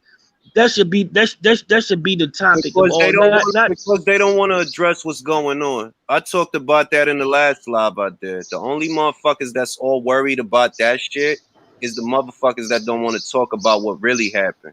My point is that if you talk about what really happened and deal with it, it won't be no rioting and looting. Yeah, that's my point. If everybody put their focus on a man crying out for his mom, his dead mother, begging to sit up, telling people he can't breathe. Let that be the topic instead of looting, man. Looting is not that important. Oh, that's just material. That tells you how everything is misdirected. Life is looting. Property is more important than a black man's life. It's like property. Crying about the looting in stores. A man was on camera crying for his dead mother. That's bad for the whole world to see. Look. You see, this is the problem, right? There's two ways to look at this, right? If I saw people looting big business, big establishments, I wouldn't feel nothing about that. I wouldn't myself. I wouldn't give a shit. Like, and I said this many times in the other live I did. But what he was talking about was Fordham Road. That's up, Dykeman, all of that. That's when the Manhattan starts to lead into the Bronx. Essentially, you talking about the hood, essentially.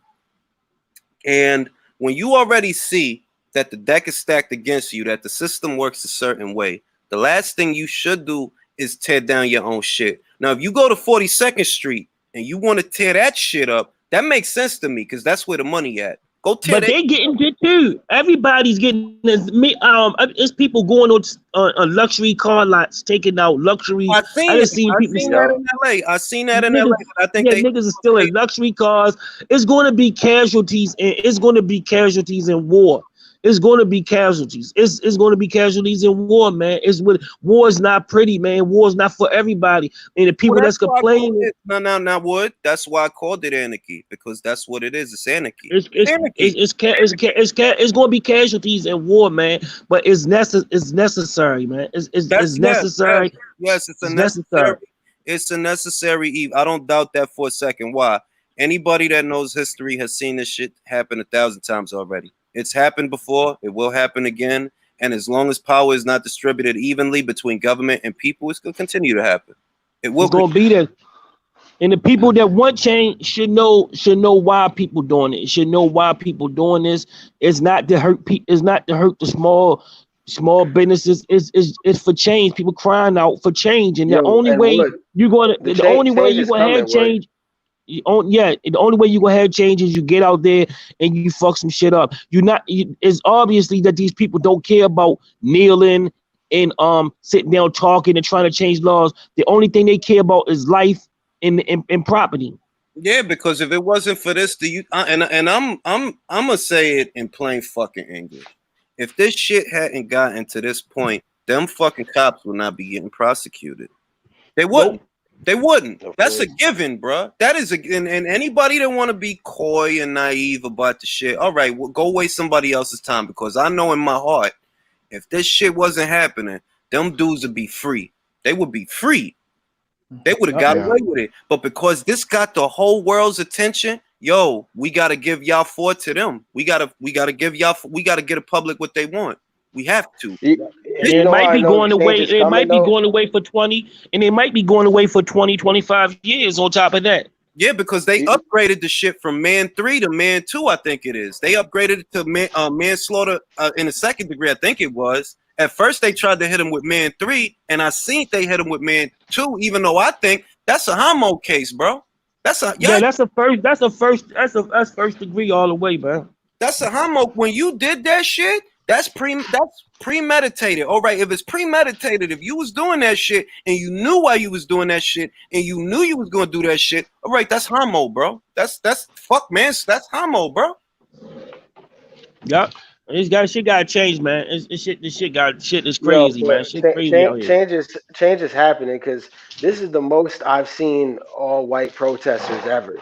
You know what I'm saying? They protesting in Oregon. Like, come on, bro. That's all white. You look at pictures, it's all white. Utah, Germany, Utah. All these places.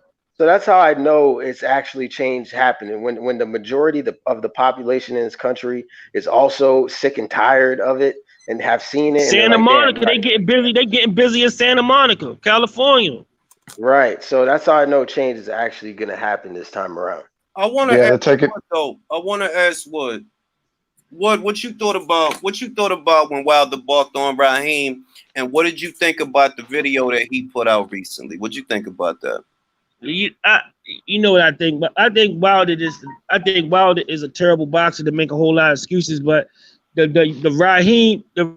Raheem shit, he wasn't paying attention to what Raheem was saying, and like he always do, he overreact to shit. He make excuses and he always overreact. Raheem wasn't saying yo people like he wasn't a part of it. He was just trying to get him to expound on the situation about what Tyson Fury said about his people. His people was fighting people, and he was trying to get him to expound on about your people. What about your people? He thought Raheem was excluding himself inside the whole situation, which he wasn't doing that. He was just trying to get him. He was just trying to get him to say, okay, Tyson Fury say he come from a fighting people up there with a fighting group of gypsies or whatever he from. He was trying to get him to expound on saying, okay, what about your people or your people? He be like, your people, what you mean? He went the fuck off because Wilder just a wild ass Bama that don't understand shit. And he make a lot of excuses. Because I looked at it as remember when they was interviewing Martin Luther King, even though the difference is that the interviewer was a white guy, right? But the interviewer did what Radio Raheem did. He asked a rhetorical question, but the only reason he was asking a rhetorical question was so that you could expand on what you're talking about. Like, I'm giving you, that's what we try to get him to do. I'm giving you a platform to talk. So here you go. I'm gonna pass it over to you. And he bugged out on Raheem. And it's like, what? Like, why are you bugging out on him, dog? That's literally his job to ask rhetorical questions. You bugging out on, you pigeonholing him. That's what you doing. So when I seen that, I'm like, bro, that shit was mad disingenuous. You barking on him for what? For what? And I think he knew, and I think he even knew. I think he used that as an opportunity because he want to be some type of revolutionary. He want to be some type of hero. That's what got his ass kicked in the first place. Him not focusing on boxing and worrying about being some type of revolutionary hero, so guard to the LDBC instead of worrying about boxing. That's why I try. He should keep it boxing. When he first started, I showed videos when he first started off, when he kept it boxing. When he started talking about it only takes me 1 second to be, I only got to be perfect for 1 second, and you got to be perfect for the whole 12 rounds. When he started talking that shit and hooked up with LDBC, his whole career started going in the opposite direction. Well, he had. I mean, I think it's what most of us. I think most of us can agree on this, that he got too many yes men around him. There's too many yes men. Too many people telling you what you good at and what you not good at. When what you need to be working on is what you not good at. Because that's what's going on. If you think, think of if you I even showed a video when he was even fighting against his first title fight against Stavern. He was listening to his coach. He was shooting the jab he going backwards. His career is just going backwards. His career was going forward. His career is going backwards. And he still associated, as long as he associated with Fred and 78 and all these people, his career is never going to be right. His career is never going to be right. He's going to be out the sport. I think he chose a polarizing angle for marketing purposes, not to spread awareness. He did. Not to spread awareness, because that's how I took it. That like, yo, you're not doing what you're doing to spread awareness about what's going on, because it been a lot of shit going on. And this don't feel like you chose this angle to spread awareness. You did it for marketing purposes. Fred do the same thing. Fred is not no activist. Fred is married to a Chinese lady. His kids is named after two white supremacists. He don't give a fuck about no fucking black people. He's using this as an angle to get to build up his platform. They all are using that using this. They know this is the wave was going on, so they're using this to build up their platform. They don't give a f about their if I could cuss, they don't give a fuck about black people. They the opposite of that. Let me answer get the smoke comment. A rhetorical question is not a question you're not supposed to answer. A rhetorical question is a question you know the answer to. That's what a rhetorical question is. Raheem knew Wilder knew the answer to the question. He just wanted to speak. He wanted him to speak on it on camera. He wanted him to elaborate. That's what a rhetorical question is.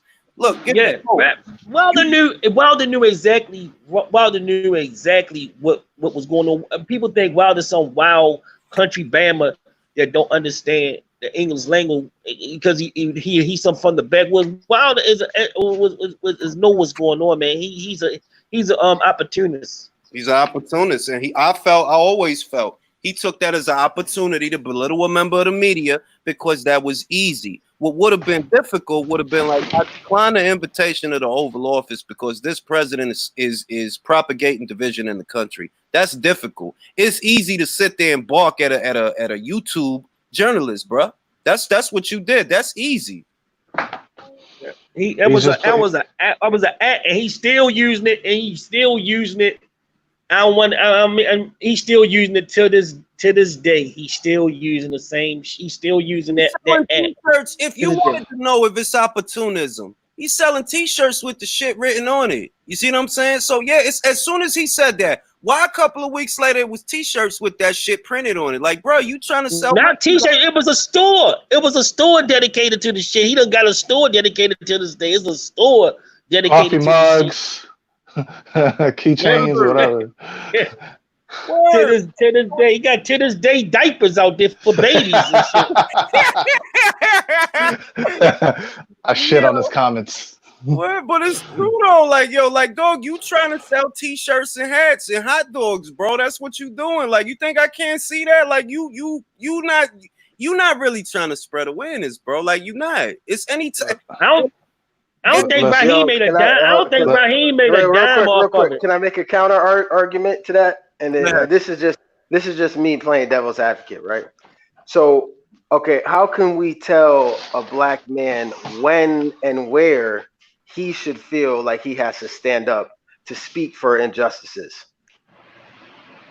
Oh look, if your heart now, I'm a black man and I do a lot of stuff. I'm a nurse. I go around and do shit for veterans. I go change their wounds for free, the ones that can't afford it. I don't go around putting that shit on my YouTube channel, the shit I do.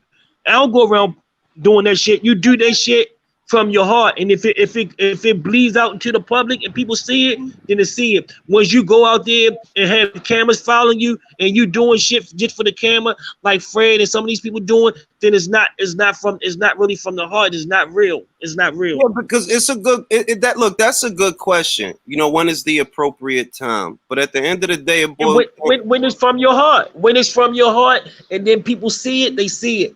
When it's from your heart, I do shit. I go around and do thousands and thousands of dollars worth of wounds for free for veterans that can't afford to get their wounds done. I go around, do it. I don't have no cameras. I don't get no cameras to follow me, come inside people's houses. And yeah, this is my homeboy right here. He just filming me doing your dressing and changing and doing this stuff. No, I go around, and when I got some free time, I go around changing veterans that can't get into the VA. I do this shit for free. Now I have no cameras following me because I. So what if Yeah. Deontay Wilder does everything you're talking about right now, but he doesn't do it in the public?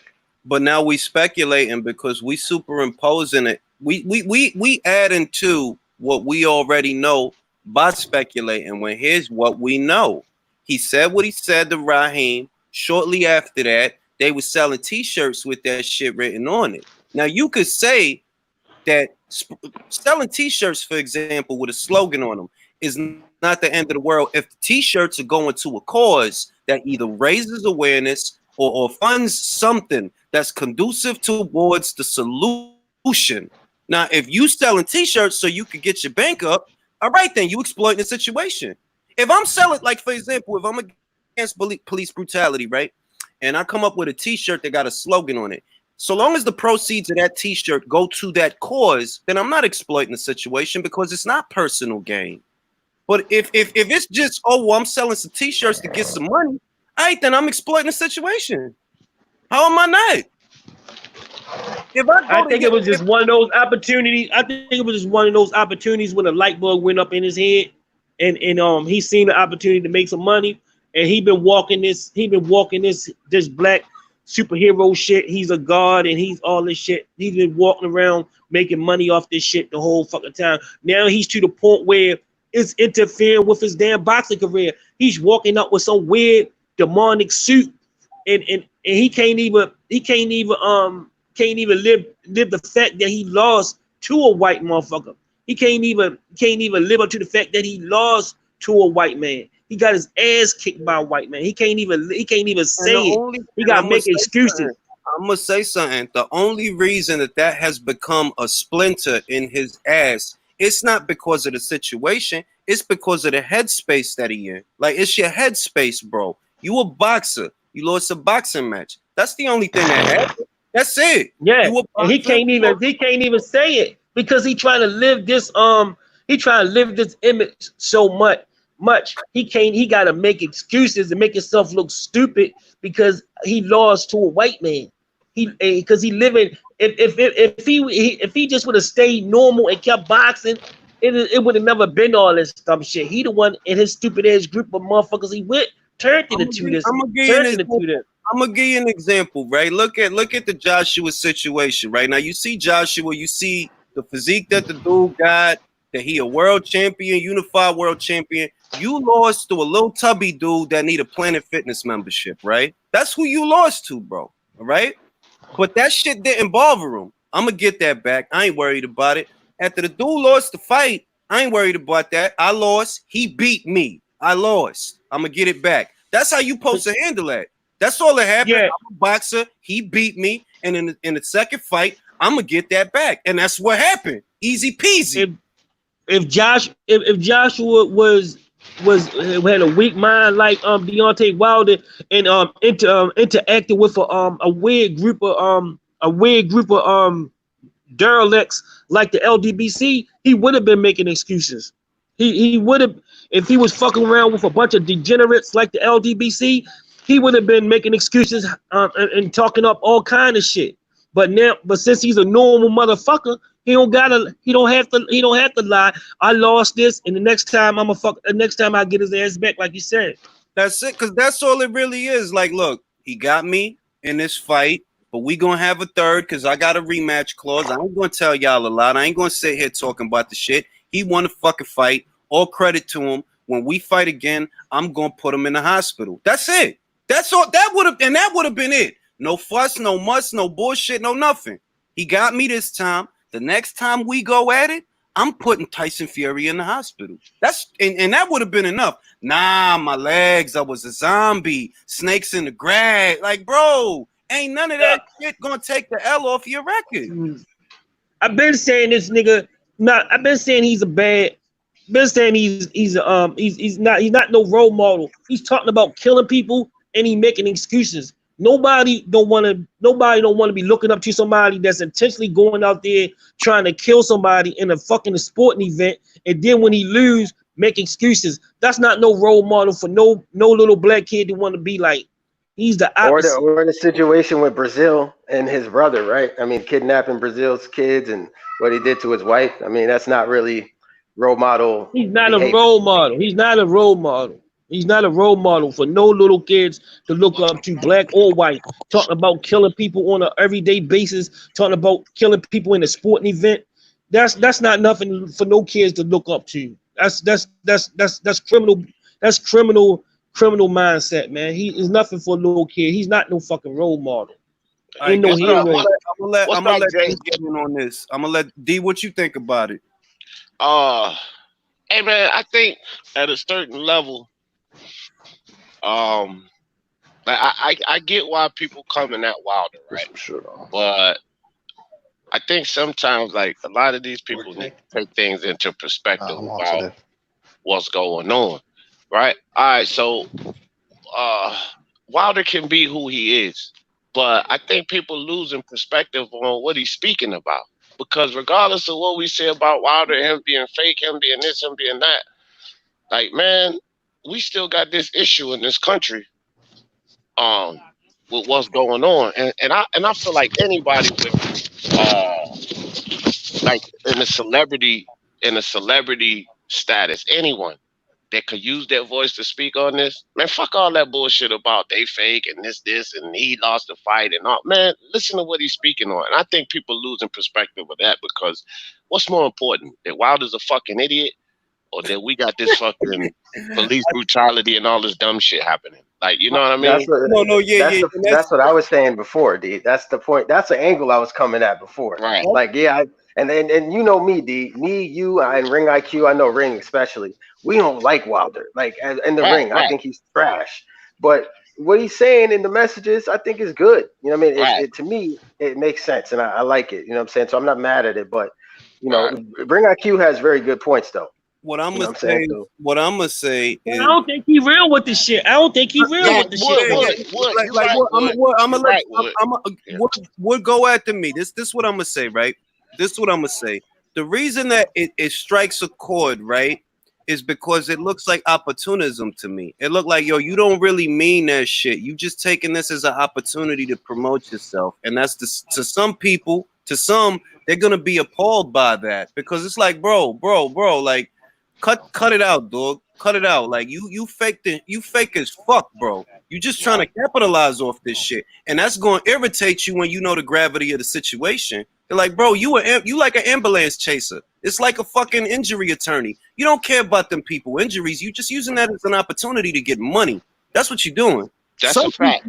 Some people. Okay, I'm gonna take. Hold on, Wood. I want to hear the rest of his thought because I want to speak on that too. Hold on, real quick, Wood. Let him finish that because that was important. Go ahead, Ray. Now, what I'm gonna say is, it's enough of that going on with every single issue that is a polarizing issue. For like the Me Too movement, for example, you talking about certain individuals that perhaps had consensual sex, and because they have buyer's remorse, they use the Me Too shit as a means to like, oh, nah, they did this to me. Shorty, if you suck some dick to get an acting part, that's on you, mama. That's on you. You didn't have to do that. Don't try to make it into this and that.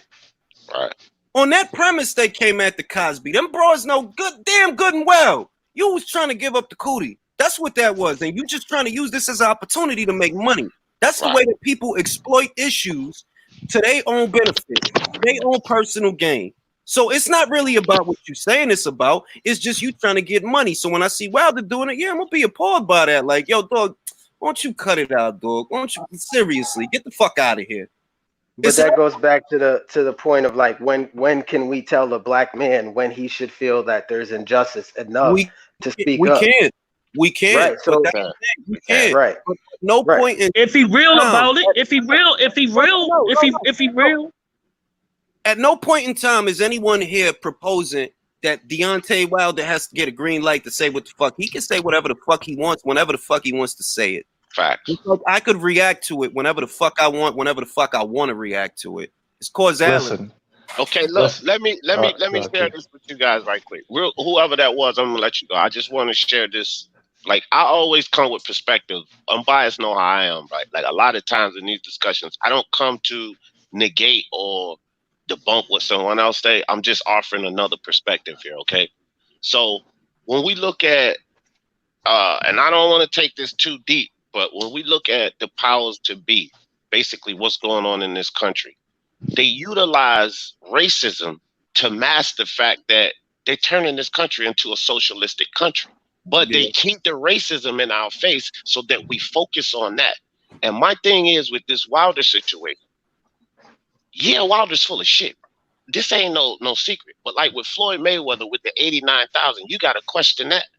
Like, is Floyd doing this because he genuinely want to help, or is this another scheme for Floyd to keep his name? Oh, look, I just gave 89,000. You see what I mean? You got to, but what is the cause though? So if we blind ourselves from the cause because of all of this shit about, he might be on some bullshit, but he's still a guy with a platform that's getting a message out. Whether we know he on some bullshit or not, he's still a guy out there with a platform that's getting a message out. Because a lot of people don't know shit about what message Wilder get? What message Wilder getting out? Can I ask you what message he getting out? Everybody chill out. Everybody chill out. Wood, ask your question. I'll give it to you, Wood. Real quick, easy. It's easy, Wood. Look, calm down, my nigga. It's the same message that people giving that's genuinely meaning it, but they genuinely mean it. We know Wilder don't genuinely mean it, but the millions of people out there that know he's a heavyweight boxer and he's famous, they don't fucking know he don't genuinely mean it. But that message is still being pushed, my nigga. That's what I'm trying to get people to realize. I'm not arguing with you guys' points about Wilder. I agree with all of that. I agree with it. But that message from a celebrity is being pushed to a lot of people that don't know boxing or know Wilder like we do. And they're still getting that message, fam. So being a celebrity is powerful, bro. It gives you influence, a voice, a platform. I never heard Wilder say no. Right. I haven't heard him say nothing real. I haven't heard him say shit. I haven't heard Wilder say nothing real since I've been listening to him. Because it's poison to your ears, Wood. Because you know he full of shit. That's why.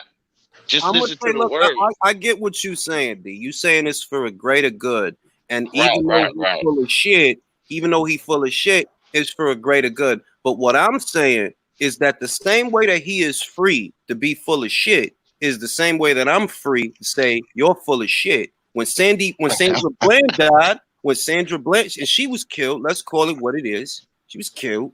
You didn't say nothing about that shit. Mike Brown, Freddie Gray, you didn't say nothing. So I'm not saying like, oh, since you didn't say nothing then, you shouldn't say nothing now. No, I'm saying, yo, say what you want to say, dog. But I see you. I see you and I see what you are. That's what I'm saying. I see what you are. You a parasite. I see what you are. They might You're not. opportunist. You're opportunists. They might not because they haven't been following you. They don't know that you are opportunists. Right, But I do, and I know what you're doing. right. And that shit don't fool me. And So, I had that. I had can I that make a issue counter? about him. Can I say something? Go All ahead. right, go ahead. When I go out and help the homeless veterans out, if I go take a camera in there, I can easily just take a camera and make vets go around taking cameras in there. But people are like, why is it? I can take a camera in there and put it up on my YouTube channel, but I don't do that because I don't do that. I've been doing that shit for over 20 years. I don't do that shit because it comes from my heart. I want to do it because they can't afford to pay a nurse to come in there and do their wounds. So I don't charge the facility anything. I come in there and I do it. These are the type of things you do. These are the type of things you do. He do shit because he see dollar signs in it. He's selling T-shirts. He's selling Pampers. He's selling hats. He's selling everything. He's selling cereal and every fucking thing. I don't know how many of the people on the panel. I don't know how many of the people on the panel, right, are Christians or something like that. I don't know. But what it reminds me of, the most accurate parallel to the outrage that people feel when they see that he's being disingenuous about an issue, is when Jesus walked into the church and he seen motherfuckers was selling merchandise in the church. That shit pissed them off. Like, yo, what the hell? What are y'all doing? So when it's that same feeling when you see like, yo, you full of shit, bro. You don't mean none of that shit you doing. You trying to be like a performance artist or some shit right now, but you don't actually care about this shit. Get the fuck out of here. It's just outrage. But once again, can I make a counter argument? Go ahead. All right, so I'm playing devil's advocate, obviously. So look, what about, okay, so everybody on this panel, do you guys agree with Black Lives Matter? Yeah. Yes. Okay. What about them? What about them selling T-shirts and sweatshirts and stuff like that? I don't agree. I don't agree. Simple answer. Wait, I don't wait, agree with Black Lives Matter. Listen, no, that's a simple answer. The T-shirts that Black Lives Matter sells go to the cause that they are supporting. I said this already. If I'm selling a slogan, a brand on my shirt, and I'm using raising awareness as the guise to sell my brand, what makes the right thing right is that the proceeds are going to the cause. But if the proceeds are going to your bank account, yes, you're exploiting the situation. Now, BLM. Can I say? Yeah. Can I say something?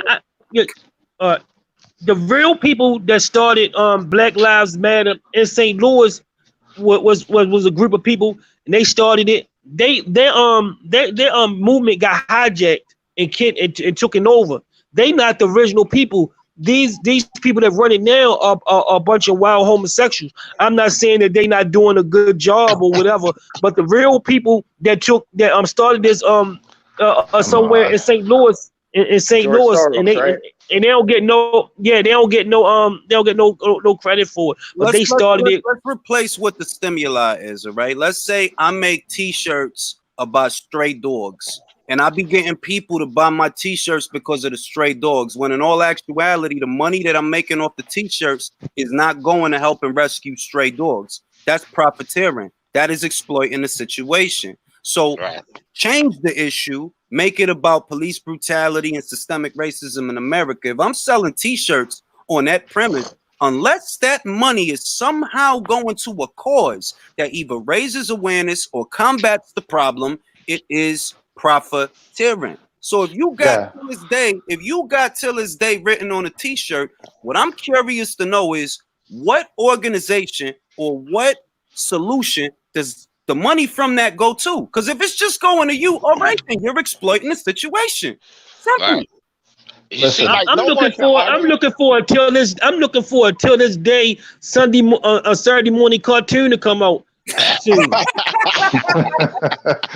Oh man, listen. While I'm sitting up there eating my till this day box of cereal, watching the cartoons, I'm waiting for the cartoon and the box of cereal to come out. They're gonna have till this day condoms. I've been leaving it in till this day. It's coming out. It's all coming out. Y'all check this out, right? So, and this is just the ideal, right? So, think about a guy who's making like $150 million a year, right? And you got this third world country, and there's this fucking charity that's helping out this third world country, and this guy makes $150 million a year. The government's killing him in taxes. I mean, killing them in taxes. He like, look, I'm gonna give these people $20 million a year. That's a good write-off for me. Now, we know he didn't really give a shit about those people in that country. Nope. He gave that money because of that write-off. He needed a write-off. He didn't give a shit. It didn't have nothing to do. But did that money help the people in that country? Yes, Yeah. the fuck it did. And that's the ideal that I'm talking about with. Yeah, I know Wilder's. Yeah, I agree with y'all. But that message. I get Having a that. That's platform, where I'm at. That's get where I'm at. entertainer. This is what I'm gonna say. This is what I'm gonna say. No one on this panel is making the proposition that he stays silent about what's going on. We see what you're saying, and the same way that we see you, we free to react to you. You free to say whatever you want, dog. It's a free country. Say what you want. Speak on it. But the Right. same way you free to speak on it is the same way I'm free to react to it. And when I Right. see you speaking on it, I'm sorry, I don't believe you. That's Right. it. I don't And believe I'm you. with you on that. You do realize that. Like, No, I'm yeah, with I you mean, on we're your not point. at odds. We're not at odds. We're not at Yeah. odds. We're not At at all. odds. It's not a debate at all. It's a discussion. So what Right. I'm saying is, it's true that a greater good can be derived from spreading awareness. Of course it can. All I'm saying is, if you want my opinion and you're here, so I'll assume that you do. I don't believe this guy at all. Yeah. At all. Me either. Me either. And the Oh. same applied. The same. I always felt the same way about Al Sharpton, bro. You sit there talk that shit. You was a CI for the Fed. Oh You my was a God, CI dog! for My the Fed. wife was just Yeah. talking about this nigga yesterday, Al Sharpton. Just yesterday, Bro, because like- it popped up on the TV. And, He and, set and up Malcolm Ass too. nigga. it's Set up like you Malcolm. see how motherfuckers move. You see how motherfuckers move. You see how motherfuckers move. I know what I'm looking at. So I'm not going to tell you to show up at the rally. I'm not going to tell you, nah, he shouldn't show up at the rally. Nah, he shouldn't say nothing. Nah, go ahead, say what you're saying. But just remember, the same way you free to do that is the same way I'm free to call you fake as shit. You fake as Why do you shit. think he's still on TV? Real shit. He's a CI for the feds. You part of the problem. You a CI for He the deep feds. state. Yeah, man. Angel Santos, what's up, Angel? Yeah, man. I've been a fraud and a user and an abuser for years, man. You know what I mean? Like, I don't know, bro. And It's like that the influence, see, and that's what I mean too, guys, by influence. Just being in the front of the cameras and in the public eye and shit, right? And like we know about Al, bro. We know Al full of shit. But look how many people he really inspired. And I mean for the greater good. But we know he full of shit. But he inspired a lot of people though. Him and Farrakhan, man, both of them. Yeah. Full of Oh, shit. Farrakhan's he's a devil. Calling everybody a devil. You a devil, you motherfucker, you demon. He a demon. He fucking Satan's right hand man, that bastard. I can't stand Louis Farrakhan. I ain't even gonna lie, bro. And I don't see, like, for example, I don't see that anything negative would happen as a result of Wilder taking the stance that he's taking. So it's not the end of the world if he's exploiting the situation. It's really not. It's not the end of the world, even if he is exploiting the Pay situation. your workers. Pay your workers. Pay your workers. But Yeah, but once again, I'm just saying, I see what you are, dog. That's all. Yeah. I see what you are. I see what you're doing. well, in honor of letting you know that I'm with you, dog. Today, Wilder, you get this one today. Wilder, you idiot. That one goes out to you. That's the Wilder, you idiot. Yeah, like it's like because I completely understand these are times where anybody who's raising awareness is not doing any wrong in doing so. Understandable. Yo, Julius. Well, our own fucking president, he won't even come out and speak on this injustice. You know what I'm saying? So somebody like Deontay Wilder, basically all the voices that can be in a positive way on this issue, I don't have a problem with it. So I agree to a lot of your points that you made, 100%. You know what I'm saying? I even said that before. But I also feel like, again, more voices about this, being pushed out on all platforms is the better to me. So I don't have an issue with what Wilder had to say. And once again, I don't have an issue. I'm just saying I don't believe you. That's like if a motherfucker sit here and lie to me and told me he fucked 10 bitches. Bro, I don't have an issue with you fucking 10 bitches. I just don't believe you. That's Right. all.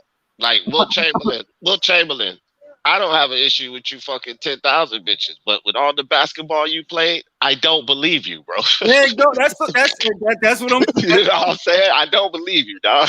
That's it. I think LeBron James's efforts are more genuine. Like just look at his example. You know, Yeah, when like if we're gonna sit here and have a conversation about what we do and don't believe, which has no effect on what Wilder's gonna decide to do tomorrow morning, it doesn't change whether or not he's gonna get up and print a t-shirt or not print a t-shirt. What we talking about ain't gonna affect no change. But if you want to know what I think, nah, I don't believe you, bro. You fake. Right. That's all. yeah. I don't think doing anybody but Wilder fans believe that this dude is, genuine.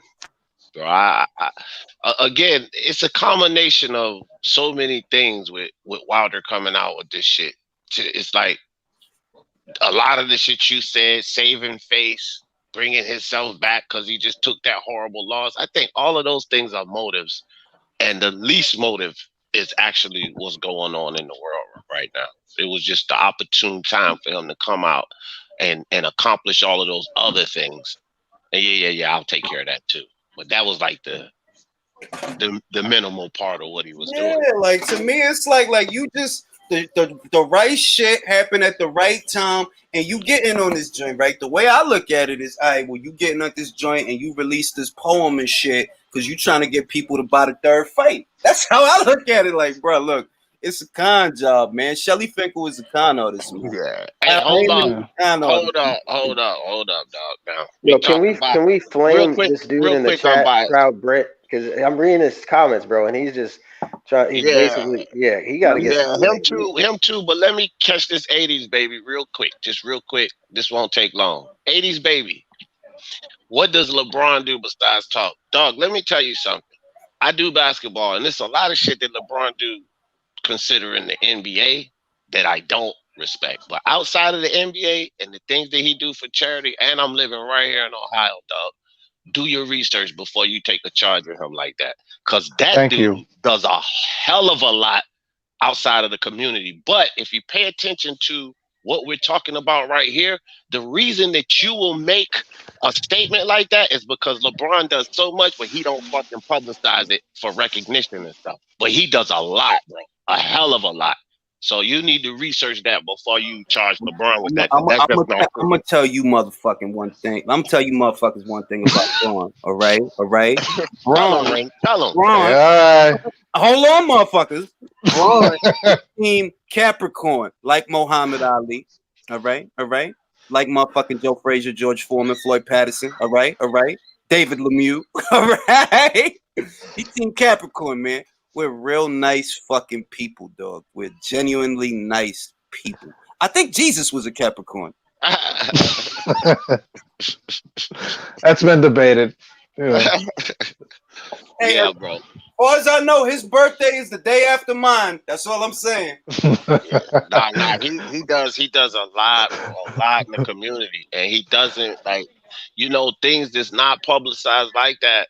It's because he's not even seeking recognition. He's done a lot of things where he didn't even want a bunch of cameras and shits around. Like whoever the guy 80s baby, go read reports and articles, bro. He's done charitable events where he wouldn't allow the media there because he didn't want to make a spectacle of it. That's when you're doing shit like that, bro. That's coming from the heart. That's genuine. Because you're not trying to capitalize off it at all. And you're actually refuting the media so that people don't make a fuss about it. LeBron does shit like that all the time. So we can not like LeBron for what he does in the NBA, because I trash him all the time for certain things he do in the NBA. But let's separate the two. Let's learn to separate the two. Outside of the NBA, this dude is big. He's big with giving. Yeah. I mean, like it's biblical shit, man. If you're gonna do some shit, you don't need nobody to know. You know what I mean? If you do something good. But like I said, look.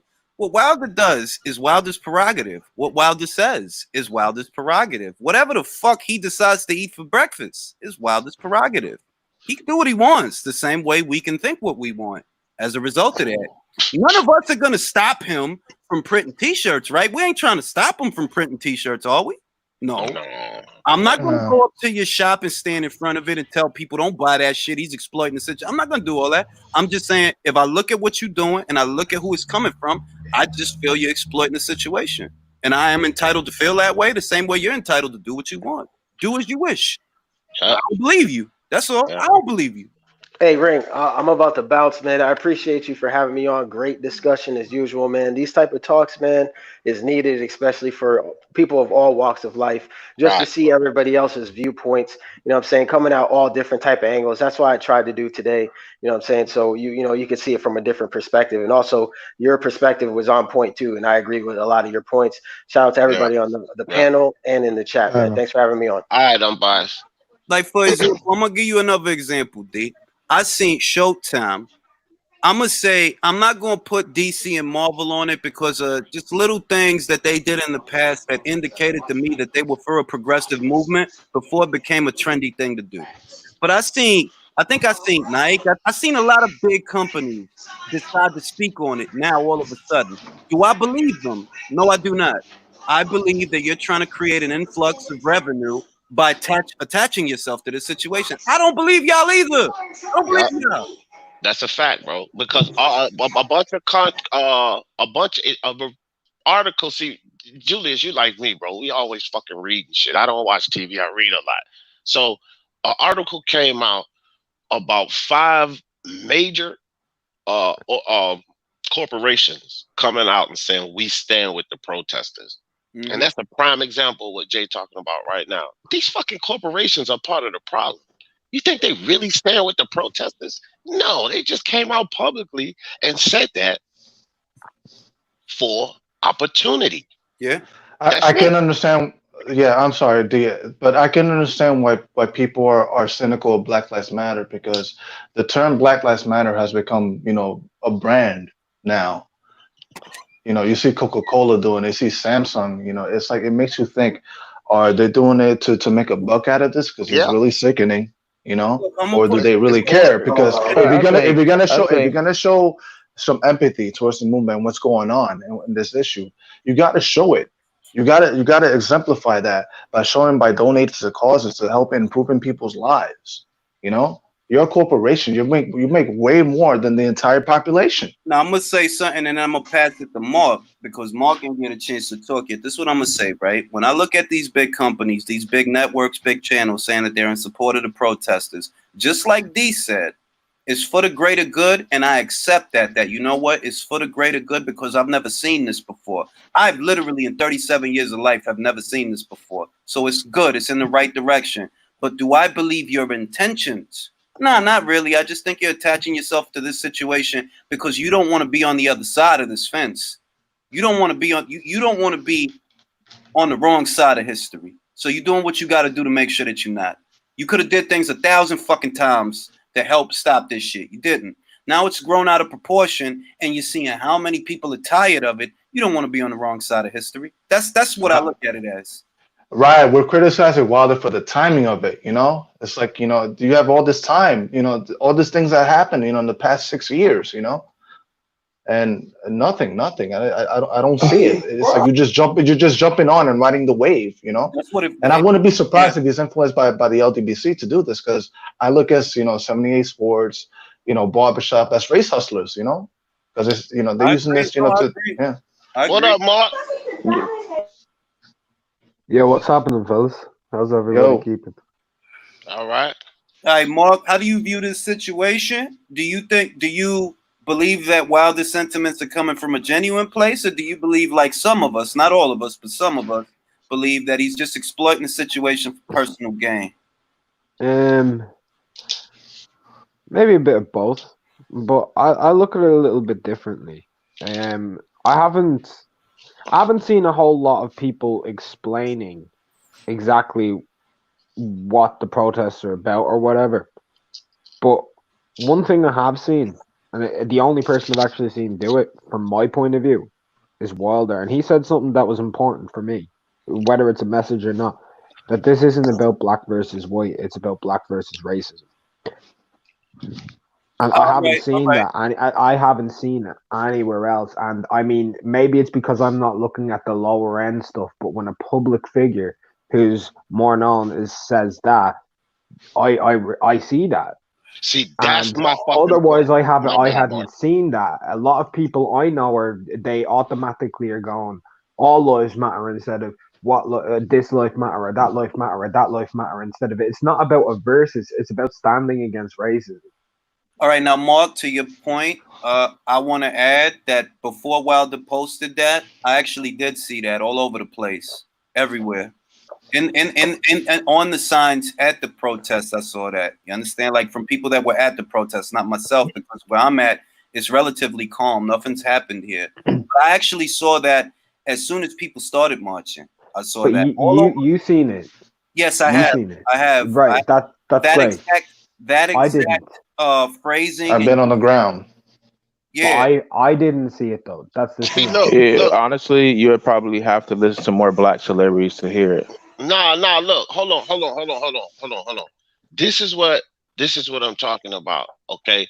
And this is the other perspective that I was providing. Now, Julia's seen it, Battle Rifle seen it. I've actually seen it too, Mark. But look, we're in a culture where everybody is knee deep in getting their piece out about what's going on. So this idea is not foreign. Many people have this idea. So we're going to see it. But people around the world that's not in this culture, that's not going through this, but still privy to see Wilder talk, just like Mark, will get the fucking message. And that's my point. Yeah, Wilder's a fucking idiot. I say it again, Wilder, you idiot. But his message just touched a dude like Mark way over in Ireland. It's bringing awareness, bro. For all the people that don't know Wilder, for all the people that don't have this idea about what he's saying, oh yeah, that's true. You know, it's billions of people in this world. So a billion people might get that idea and have it in their head already, but it's still 6 billion that don't. You understand what Yeah, I'm I saying? get that, but if okay, I'm look, Can I just ask a you know simple what? I could go. All right. Just to, do all of you guys pay attention to political movements and political change and race issues and everything? Do you all pay attention to it? yeah, I could To a say that. certain Right. extent, yeah. To a Yeah, certain I do. extent, Agree. right? Would agree. There are Yeah. a lot of people who don't. There Yeah. are a Most lot of people people who don't. don't. Most People people are don't. politically And disengaged. anybody who has a voice that is larger than you having to look to find it, but it's just going to appear, that'll help. Whether it's What's up? What's up, opportunistic to everybody? sell What's in up, some y'all? way, What's Cheeky up? Boogie. Go ahead, Oh, Mark. no. Finish your point. Go ahead, Mark. whether it's opportunistic or whatever to sell in some way, as some people will point it out, it's still like I've seen a few people say to me, "Did you see Wilder say this over here?" I mean, that makes a bit of a difference, I would say, whether look, it's big or small. I would say it's not, but once again, that point is not being debated. That No. spreading awareness is spreading awareness. All we're debating is how we react to when we're not debating, because you're entitled to feel how you feel about it. I'm entitled to feel how I feel about it, and so is everyone else. The same way he's entitled to do whatever he wants to do with his time, raising awareness or otherwise.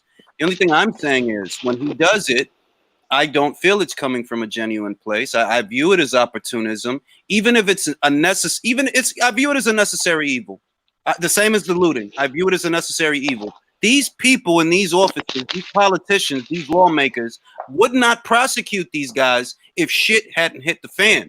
But because shit hit the fan in a way that's ugly for everybody, including the people that live in those neighborhoods that are being looted and all of that shit, if it didn't get to that point, these guys wouldn't go to jail. I guarantee it. They wouldn't go to jail. That's a Guarantee it. fact. You That's a mind fact. if I Listen, speak on it? Because listen. I haven't. All right, go ahead. Okay, so I just want to say off off rip that I'm also a Capricorn. But you know, honestly, I was There we go. speaking a lot in the comments, and I kind of disagree. I don't. You know, you have your opinions. You know, I just feel like I think a little bit of the lash against Wilder is a little unwarranted. At least where I'm coming from. I don't think he did it from a place of you know, disingenuity. I don't know if that's a word. A place from being disingenuous. Uh, I think he was, you know, really coming from his heart when he said it, because he has been very vocal about what he likes and what he likes to stand for. So I don't have a problem with him speaking out. It's just, I think everybody gets muddled about which side you're on. It's become to a point where protests are happening and everybody who speaks anything but the protest rights feels like they're against them, and I don't think that's true. Yeah, I mean, tensions are high, so yeah, it might feel like a person is against a certain type of movement, but tensions are high, so they're gonna put you in this category with you're in a white or you're in a black category. It's not so gray. It's not an in betweener, and I don't think he's the situation of. I don't think he's in a situation of more of the wider side of the scale, if you know what I mean. I would say, and what needs to be understood is that I don't think anybody on this panel has an issue with Wilder addressing what's happening. I don't think does anybody? Yeah, I mean, I think jump on? Wilder, I'll give him a little credit for pushing putting the conversation forth, right?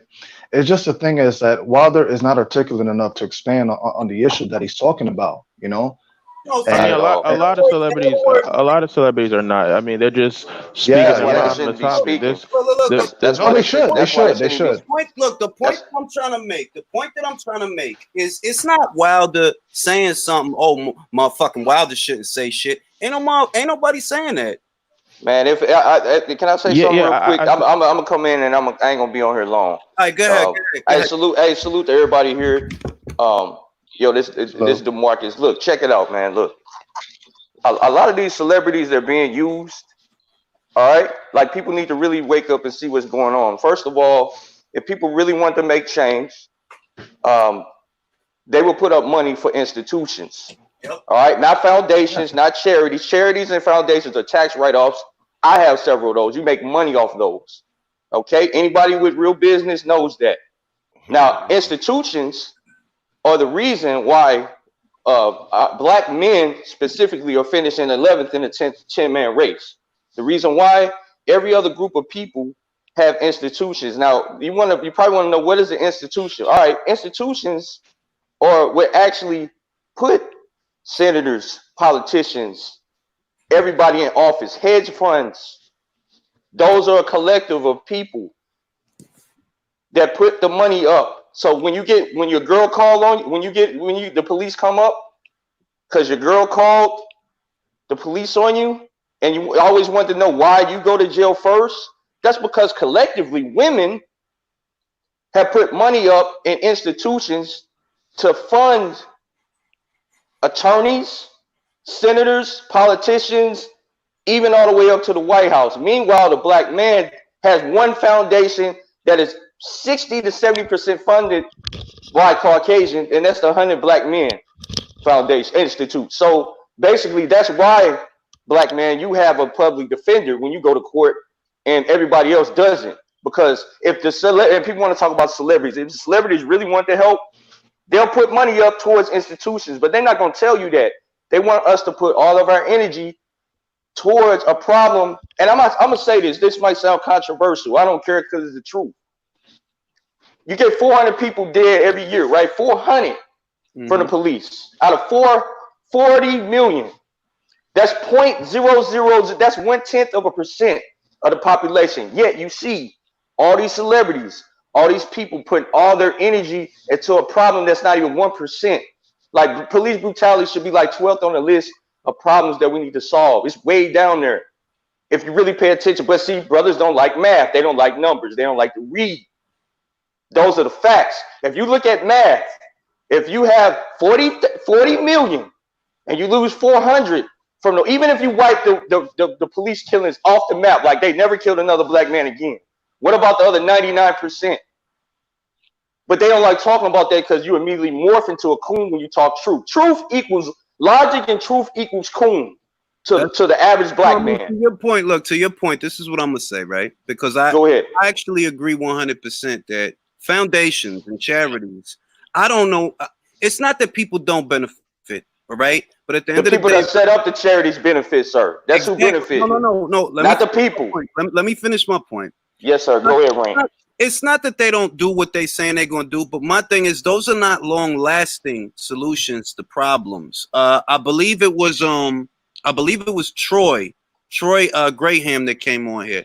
And the idea that he had is a more cohesive and organic idea than charities and all of that. And it's I didn't hear what was his point. I didn't get that one. I might have caught it late. His point was and this wasn't on this live, by the way. This was on the first live I did addressing this subject. But he was talking about Black-owned businesses, organic communities that are governed and run by the people in the community. Those are long-lasting solutions that lead to economic growth and economic independence. And on a long enough timeline, you get generational wealth. Those are the kind of things that need to be happening. But see, all that sounds hot, but if you don't have a culture, you can't set up anything. You can't set up anything. I was gonna allude to that. Okay, let's say, all right, I'm from Harlem, right? I'm from Harlem. Are you Sicilian or Italian? You actually can. Your people can actually. You're Dominican. Okay, that's even better. Your people can actually relate even more, because for the people that don't understand, the Dominican people, you can relate. Your people literally came here with nothing, right? About 50 summers ago, maybe 60, to just throw it out there. Y'all came here literally with nothing. Like, anybody that reads a book knows this. You started from scratch. You guys started your own unions. Y'all have your own sections of towns everywhere across America with little to nothing. And this is what I'm alluding to. That a charity is not going to affect the change that needs to be. Like, it's not. In all actuality, it's bigger than opening up a charity or a foundation or an organization. For long-lasting solutions, individuals that came out of impoverished neighborhoods need to pour money into those neighborhoods, not through a charity. Pour money, invest in your own neighborhood, invest in your own people. In Harlem, for example, in the early 90s, it was a lot of abandoned buildings. We wasn't the ones that ended up buying those abandoned buildings. Outside real estate investors bought those buildings, and they didn't buy them with the intention of putting us in them. You see? No, they didn't. Yeah, but then you know who purchased those? That's my point. Institutions purchased those. Hedge funds founders. People collectively bought those with the money, and then they dispersed it throughout the community for the people that support them. But see, it's like a three-headed monster. They get the money, they get the votes, and then they also get the support from the people who support the institutions. See, again, our people don't understand this on a grand scale because we don't like numbers. That's the bottom line. At the end of the day, you throw numbers in front of us, it's like speaking pig Latin or Greek, ancient Greek. They don't want to hear it, and that's the fact. Because again, when you look at all this energy towards an issue that's literally mathematically 0.00001% of our population, but we literally have used all of our celebrity resources, all of our quote-unquote awareness towards the issue that's not even 1%. I would understand if the police killed 10,000 people a year. I'll be like, all right, like this deserves major attention. But ESPN, Fox, all these, see, I used to work with the media. You know what I'm saying? I used to be with Fox. But to see all of this is a plan and that doesn't benefit the black man. And quite frankly, this is the last thing I'm gonna say, and I'm gonna get off. If you go onto the Black Lives Matter website right now, literally right now, and you click on About BLM, you do not see the word black man mentioned once on the whole website, not one time. All they show is pictures of all the dead black men that got killed off, and then they promote a homosexual and gay agenda, queer agenda, all on the website. That's who they're for. They literally say who they're fighting for on the first line. They say they are for queer, black, and trans, not black men. So for all you brothers out there pumping your fists with your Black Lives Matter t-shirt, know what you're representing. Do your homework, do the math, and then make a decision. So don't just go follow somebody just because Deontay Wilder said till this day. All them dudes are bought and paid for. They're bought and paid for. They got incentive to say that stuff on TV to mislead you. There's a lot of money in this world for people that mislead the flock. Just always remember that. And that's all I'm gonna say. I appreciate the time. I don't normally get on here talking about this stuff, but you know, this stuff here needs to be put out here. The truth needs to be heard. People are being misled and they're not being told the truth. And a lot of people don't want to do the research. They'd rather get on YouTube and talk shit. So that's fine. People need to hear it at least on YouTube then. Hear the real truth. Go do the research. Don't just take the word of somebody you like that's a celebrity. Dude, the celebrities do not live your lifestyle. They don't. They make money off your ignorance. That's true. Here, I think I can say something. It's a shame that you're getting off because, I want to have a discussion about that because I disagree with a lot of your points. I'll say a couple minutes. but- I have no problem talking. All right, Go ahead. let's give Battle a chance to talk. No problem. Well, I mean, there's a lot of things that you said that I didn't agree with, but I feel like some just don't need to be addressed. For the one, I think everybody particularly is wondering about is, you saying that police brutality, as far as police killings against black men, it's not that big of a problem for it to be an issue. First of all, why do you? I didn't say it wasn't an issue. I said it's a minor issue and numerically. Just going off the numbers, see? It's a minor Yes, issue. just going off numbers. So okay. So the fact of the matter is, what? Okay, why would you think that 10,000 people is enough to merit the issue? No, I said if it was. See, now we're talking hypothetical. Two things black men like: hypotheticals and just that. I never said that. I said if it was 10,000. And 10,000 since your granddaddy was alive. Let me mediate. My bad. Let me mediate. What Battle is asking is what number would you think warrants attention since the current number does not for you as an Hell, even let's get to 1%. Let's get to 1% first. We still at a 10%. I'm just saying every other group of people they analyze issues that are affecting their community majorly and they address those. We're not doing that. We're not attacking the single motherhood. We're not attacking the crime in our own communities. We're not attacking the lack of financial resources because we don't do math. That's why you don't know finances because you don't know math. Because wait. I think is wait the a situation. Right, all right, one at a time. Go ahead, Virtuoso. I ain't meant to cut you off. Go ahead, brother. Yeah, I think what you're alluding to is that black people do not have the economic and political clout to make changes. I think what I had this one conversation with a brother that That's at the their comedy fault, show, though. and it's hold on, That's let me their speak. Okay, let me speak. Yes, Hold on. sir. Let me get my thoughts together. Okay, he told me that black capitalism cannot defeat capitalism. Okay, when capitalism preserves racism, right? It don't start, slavery, right? It started out as a commodity, right? It's a mercantile, system behind it. When you preserve that system for generations that supports these institutions that keep other people that are differentiated by race, you're using that power, right, to keep them down with money. And so when you look at capitalism, right, to this day, sorry that it lose to Wilder, but in a way he's kind of right because there is a slavery of consumerism, and when people are buying into products, right, that support these corporations, that give shit money to its workers. That's true. And so it mostly concentrated in the hood. I mean, I would say, because this is the thing. What DeMarcus is addressing, right, is actually very real. But what Virtuoso is talking about is also very real because there's redlining, there's gerrymandering in neighborhoods. It's a huge fucking conversation, dog. If we get to gerrymandering, Ring, I don't mean to cut you off, but you know why? You know why that's done?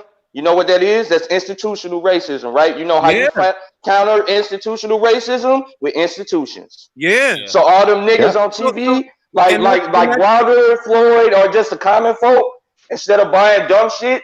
Yes, just 100,000 people. Let's just do it. Since we don't like math, I'm gonna do it for us.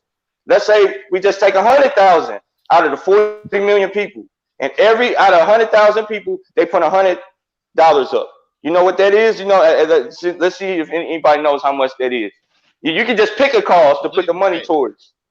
So that's how you start fighting.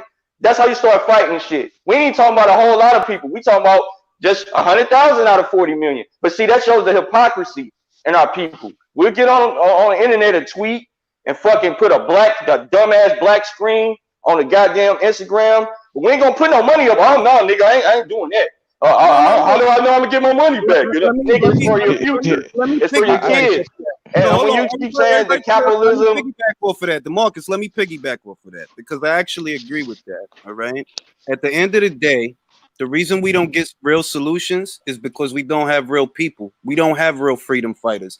Therein lies the problem. I posted a tweet the other day, and you can see it's still up there, that don't let this turn into a fad, because that's what it looks like. You got bitches taking selfies like it's Coachella.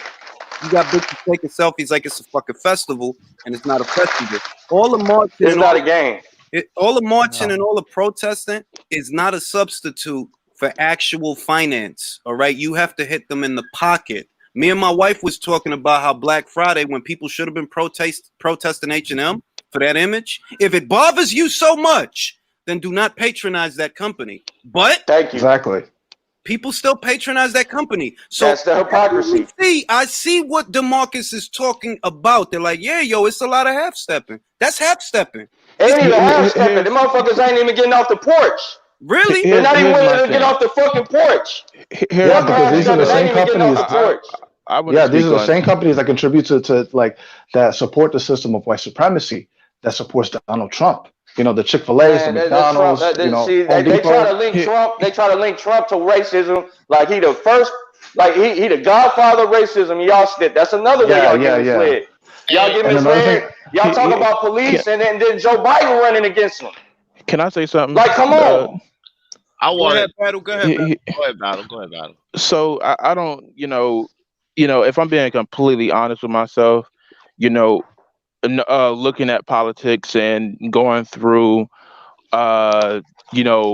looking at certain policies and why things are the way they is, I can't tell you there's a particular way how this issue will be resolved. I can't do that. It's not an easy issue to resolve. It's not a simple one that people will think that, hey, you just do this and the problem will solve. People have been saying that for years now. These killings have still been going on. This is not a simple issue to resolve. People have said it is an easy issue to resolve, but why hasn't it been solved? Because it's not a simple one. No. The fact Trigonometry and calculus ain't easy either. No, That's why they teach you that shit. They teach you that because they care that you might not be able to do it, but it can be fixed. Marcus, wait, hold up. Hold on, Battle. This is what I'm gonna tell you. Let me. My bad, guys. This is just a slight delay. I can't, my bad, y'all. I don't mean to sound like I'm talking over. It's like a 0.5 second That's delay. good. All right. Now, what I'm gonna say is, to address your point, Battle, the reason that the issue is prevalent is because the actual solution has not been implemented. And rest assured that the actual solution is fiscal. It has to do with finance. All right. I'm telling you, it does. Can I say something to that too? Hold on. Let me finish my point. All right. When you're talking about affecting change at the municipal level or the political level, all these politicians have lobbyists that pour millions and millions of dollars into their campaign. You have to have Billions. the power. You have to have Trillions. the power to do that. So if you want to affect what laws are being written, what laws are being enforced, what's going into legislature, first you must have a foundation in finance, because motherfuckers don't care what a poor motherfucker got to say. Poor motherfuckers don't do nothing but sing the blues. But if you getting money, yes, you can affect change. So to affect systemic racism, you have to affect change financially, not on Twitter, not on Instagram, not on Facebook. You have to address it financially. And that's what most people don't do. Me donating to the local charity is not going to stop a motherfucker somewhere in some other state from doing so. It's not. That's not a solution. And that's why I wanted to say something about that. Honestly, you said that, it's a problem that people should be supporting. They should support. I didn't say that. No, not you.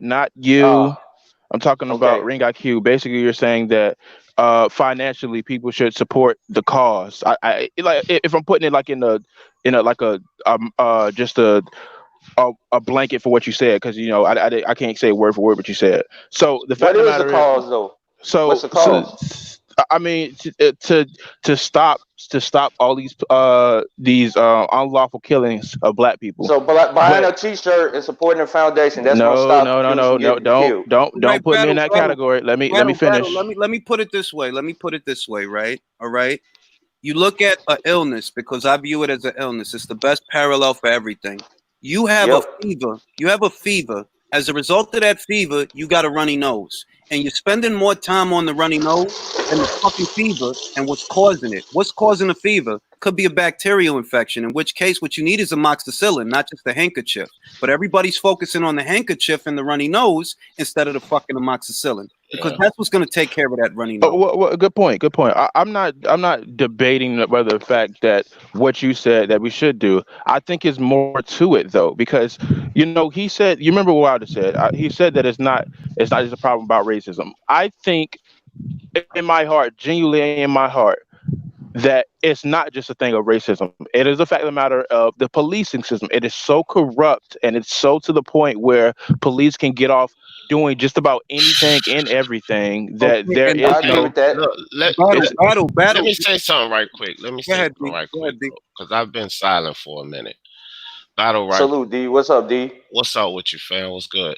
Good to have you on too. Battle Rifle. I've been listening to you, bro. Let me break one thing down about what DeMarcus was saying initially, right? Because I think this is where we kind of got off track, or where you kind of got off track, because we all of us got what he was saying. Because you came in battle and said, I kind of disagree with some of the things you were saying. Listen to what this brother was saying. He broke things down numerically, right? And he broke it down to you. Like the small percent that's being killed. Now, if you take the issues that we have at hand, like why these guys are out there being killed for whatever reason, you got to be honest with yourself. I've been in the hood. One of my dogs in the hood was killed, and he had a pistol, and he was shooting at the police, and he got killed. That's going to be chalked up and put out as another black man being killed by the police. Why? It's not going to be put out, but that's going to be chalked up as that. But when you have issues that's like at 20% of the problem of why our people are even in this position, maybe we need to attack those issues. And that's what he was saying. He never said that the killings weren't important. He never said that, they were a non-issue. It's just, if we can do something to get our people out of the position where they're always being harassed, where they're always being heckled by the police, bro. You understand what I'm saying about a rifle? We need to deal with that bigger issue, that 20% problem that empties the fucking projects. Can I say this? People are not trapped into that system. That's the issues we need to attack. And I this want is to what say that DeMarcus the reason that this is a huge conversation, all the points that DeMarcus brought up are valid points, and I'm not in opposition of any of them. Me either. Right? Economic independence, finance, that is the solution, believe it or not. It's not, I'm telling you, it's not just marching in the street. That's only a temporary. But that's math. They don't like math. Remember, Ring? They don't like math. I want to get this point off. At the heart of the problem is that the people are not in power. They need to get in power. And what's going on now is not going to put you in a position of, it's not. It'll get you some charity. It'll get you. As long as you're alive, you got power. As long as you're breathing, you still have power. Hell, even when you're dead, you still have power. If you put your mind to it. Let's rephrase it. The kind of power that we're talking about to affect actual change in legislature and what laws are being written and how people are being treated and what's normalcy in America, right? Right. That is affected by economic wealth. So that is the solution to all of the problems.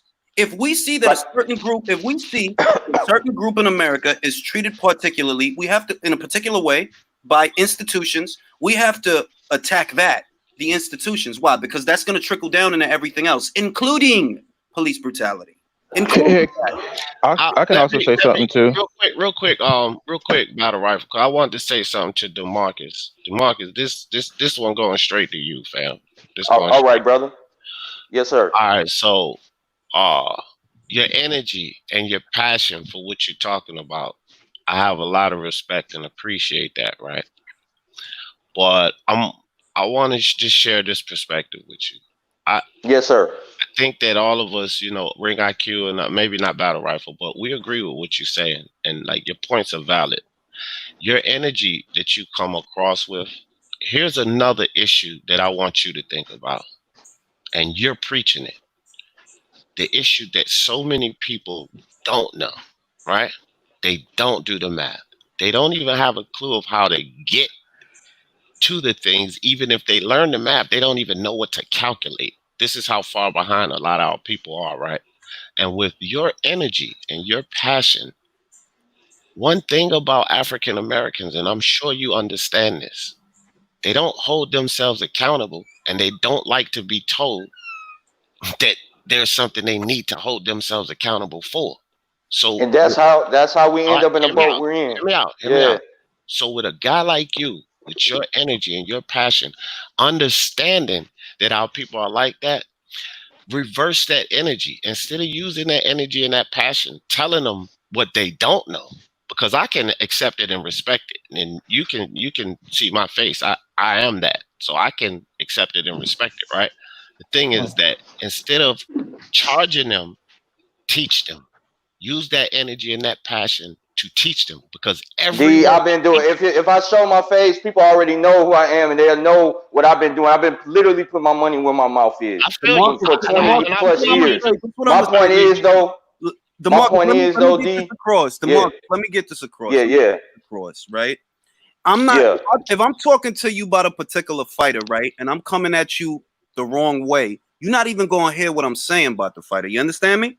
So since we know that this is such a large conversation that I wish I had more time, because at the same time, you're absolutely right that when it comes to numbers, certain motherfuckers immediately turn away. They don't like the fucking numbers, but it's in the numbers. The truth is in the numbers. As far as I'm concerned, numbers is the language of God, because it's the only thing that's absolute. It's the only thing there isn't a problem in the world that don't require numbers to solve. Exactly. That's what's called a problem. Exactly. That's a problem. Let me get to my point. Yeah. Right? Go ahead, Chief. A lot of people from the communities that we come from go to schools where the teachers are not dedicated because they don't have the funding. They don't have the funding to hire ambitious teachers that want to raise a bunch of innovators and engineers. I went to fucking high schools that was trash, bro. Not the kind of high schools that I see out here. My elementary school was trash compared to my daughter's. There's a difference between the kind of kids that graduate from the school that my daughter's in and the kind of school that I graduated from. You understand?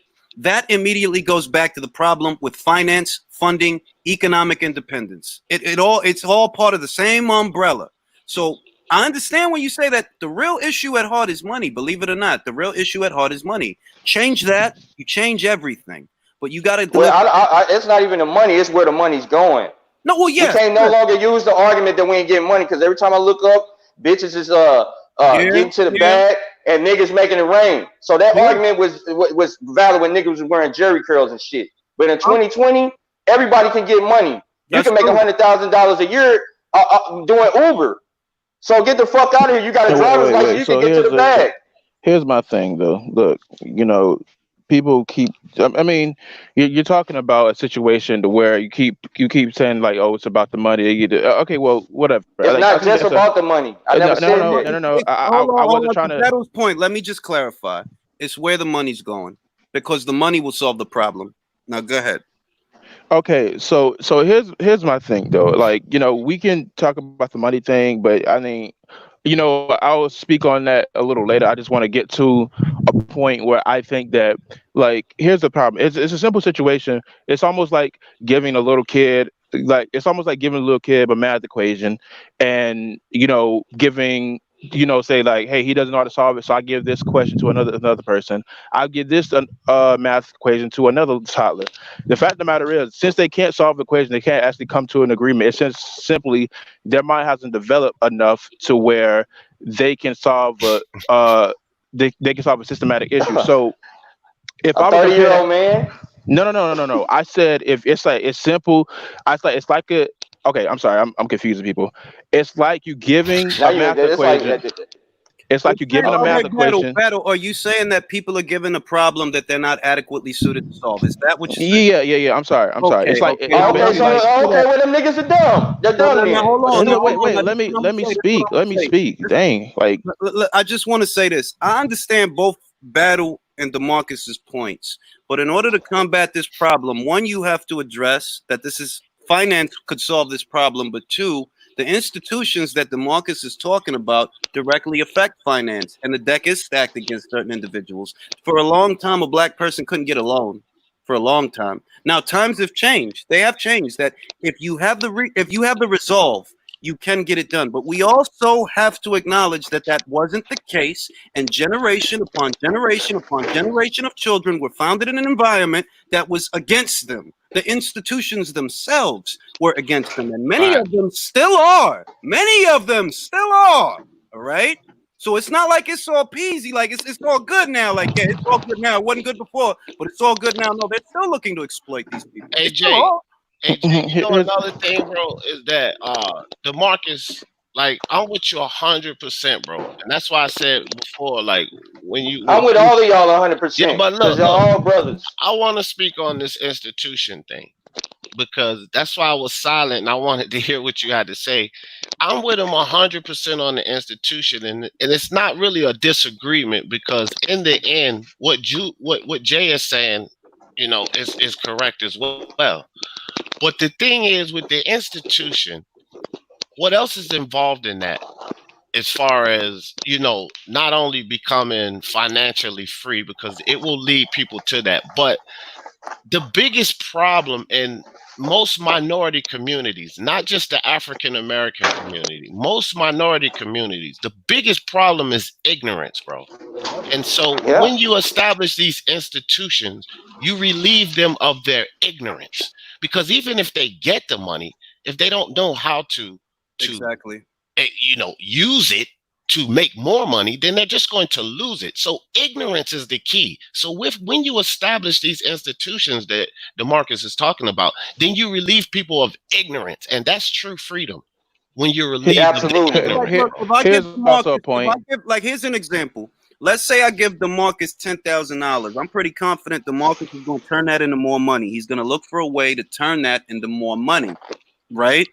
But I might not have that same confidence with someone else, and that's the nature of the problem. What is breeding ignorance? What is breeding that behavioral pattern that leads to people living beyond their means when they should be taking what money they have to get more?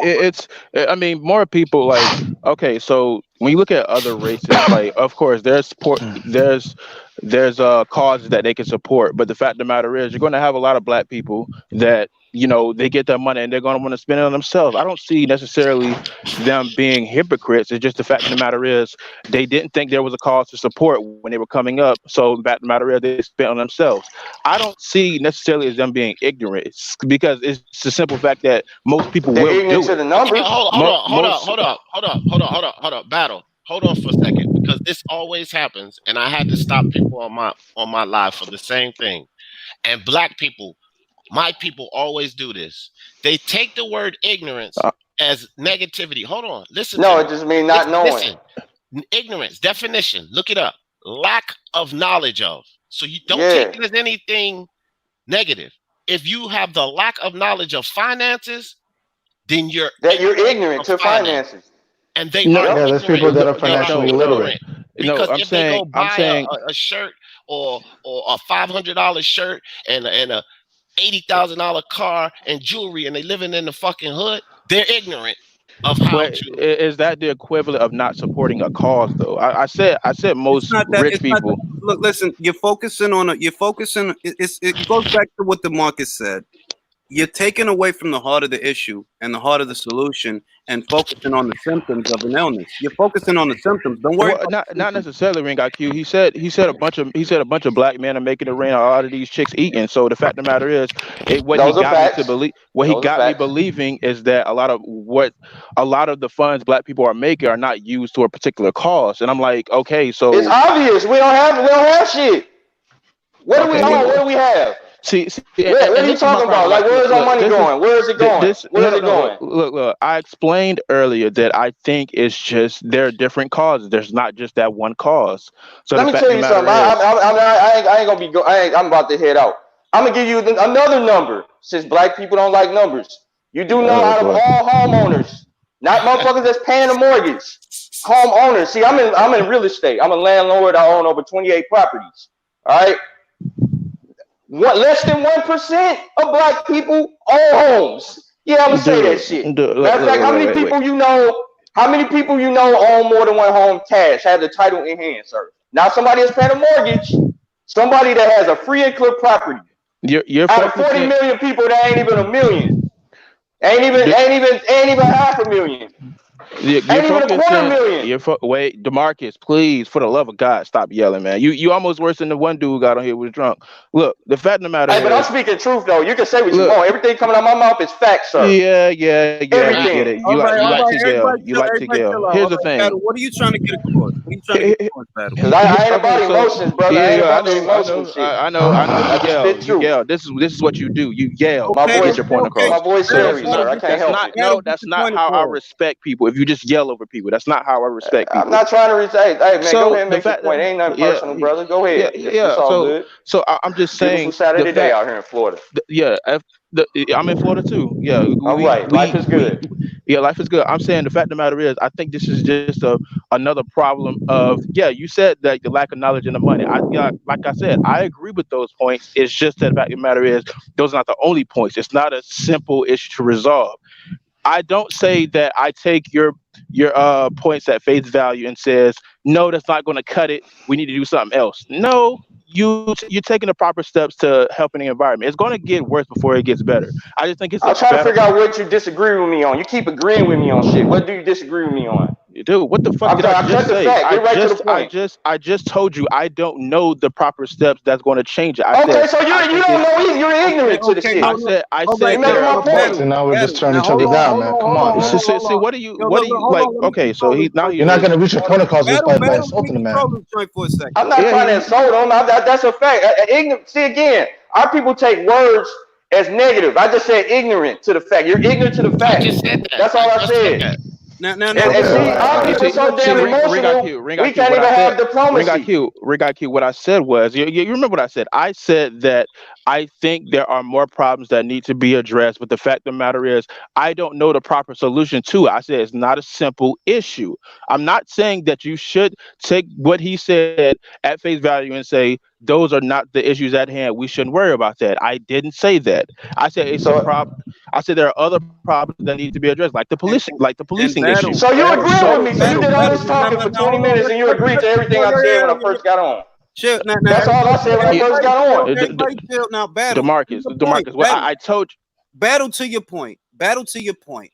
What we're describing encompasses more than just one issue, not that particular one. So if you wanted to affect the most change possible, economic independence is the answer to all the problems. That's what I'm trying to tell you. That's my point to you.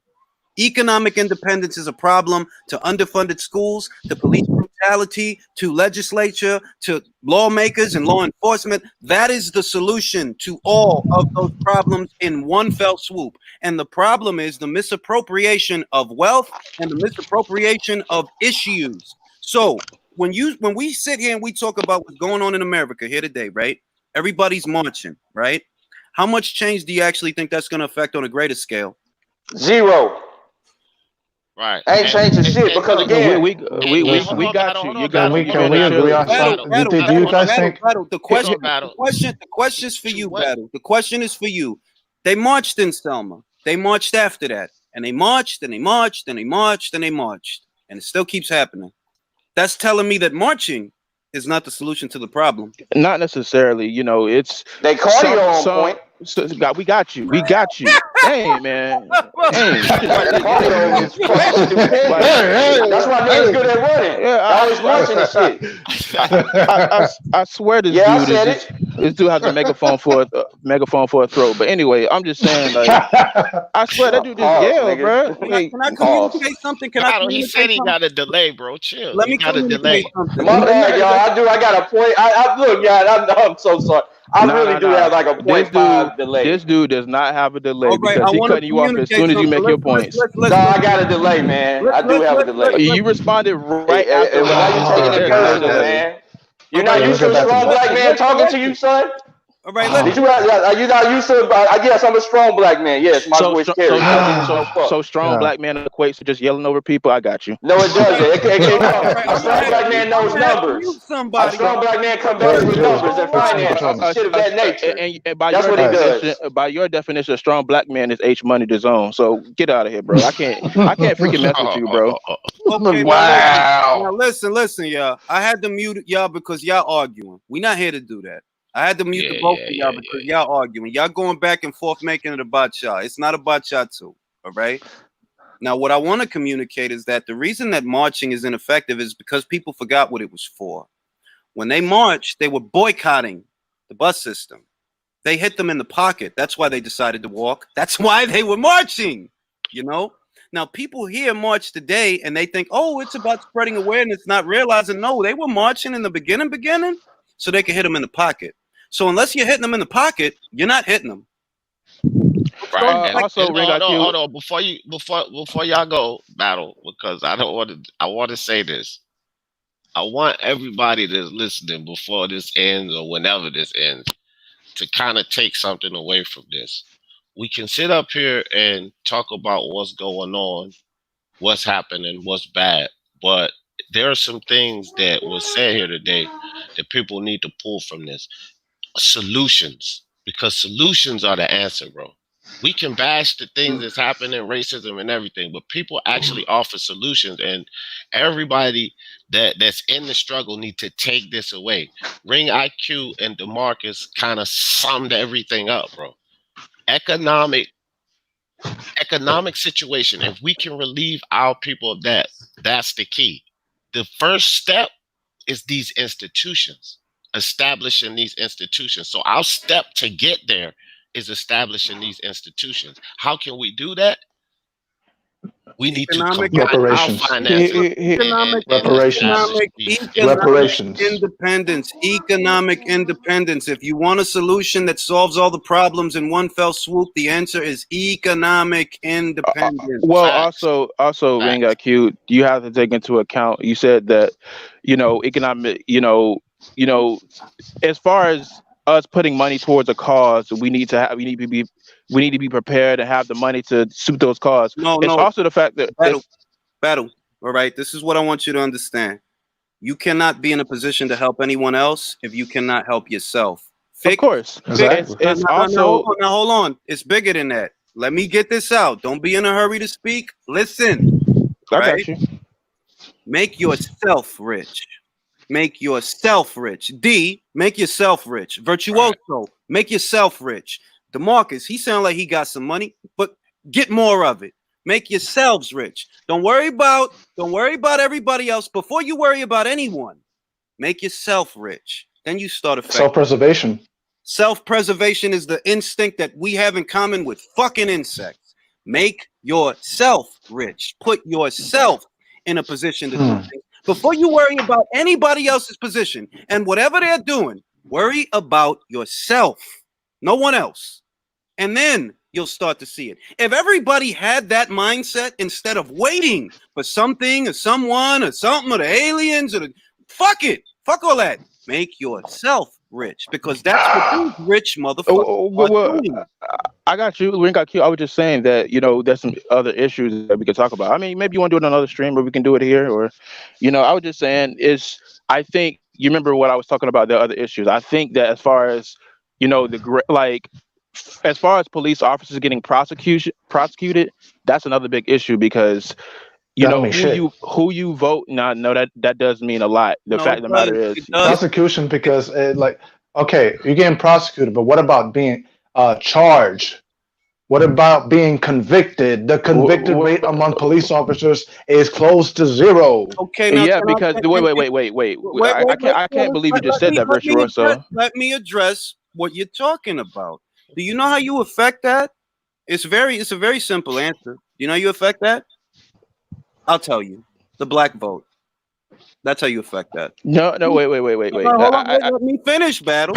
Let me finish. The black vote. I'm sorry. I thought you was done. No, it's okay. I do pause a lot, but it's because I want to give myself time to iterate this as clearly as I can. It is the black vote. Who are your municipal servants? Who are the people at the state level that are in charge of this stuff? Who's your DA? I mean, this has all been said before. I didn't originate this concept. This has all been said before. Who are the people at the municipal level that affect change in your state? The black vote matters, but the black vote is not being used. It's being used against the black people, if anything. So if you want to affect change at that level to where the conviction rate for police officers who exercise a lot of force, got a lot of complaints, a lot of police brutality. If you want to affect that change to where you can legislate that, you know what, this cop has 10 complaints levied against him, let's make a law where any officer that has 10 complaints levied against them over a certain amount of time has to get suspended without paid leave at no expense to the taxpayer. If you want to affect those kinds of changes, you need the black vote. And the black vote has to matter. Now, how can you make the black vote matter? Very simple. I think Make yourself rich. I think also it takes into a part of just a lot of these prosecutors not, in a sense, doing their jobs well. It's a system of police officers doing unlawful things, and the fact of the matter is they're going to be slapped on the wrist at the end of the DA. Why is that your DA? No, I'm not. Look. The fact of the matter is, I'm agreeing with you, Battle. Yeah, I got you. I got you. They're in the office for a reason. I can't. I know that there's a lot of issues that you're thinking about right now, more than you can name off the top of your head. And what I'm telling you is literally the answer to all those questions is finance. It is. Well, Ring IQ, the fact of the matter is, if they're in office already, I'm going to assume that some black people voted for them. Yes, I'm just saying no, that's not true. That's not true. It's not because someone voted them in. It's because someone didn't vote them out, or enough people didn't vote them out. Yeah, that's also another issue. But we can't just assume that every DA out there is just against the black vote. That's not what I'm saying. I think the fact that there are some black people that voted for a DA or there's certain prosecutor or grand jury here. They voted for Keith Ellison. I think there needs to be a lot of changes in place to where police officers will be prosecuted fairly compared to citizens, because the fact of the matter is they are not prosecuted fairly. Not, but why? Exactly. No, they're not. Listen, they're not. I'm not disagreeing with you. I got you. I got you. I'm just saying that in particular, I think there's just a lot of them that just don't practice the laws. Can I give you a parallel? Go ahead. Certain schools don't dedicate the time and effort towards teaching the children and breeding engineers and artists and entrepreneurs that some other schools do. Why? Those schools have the funding and those other schools do not.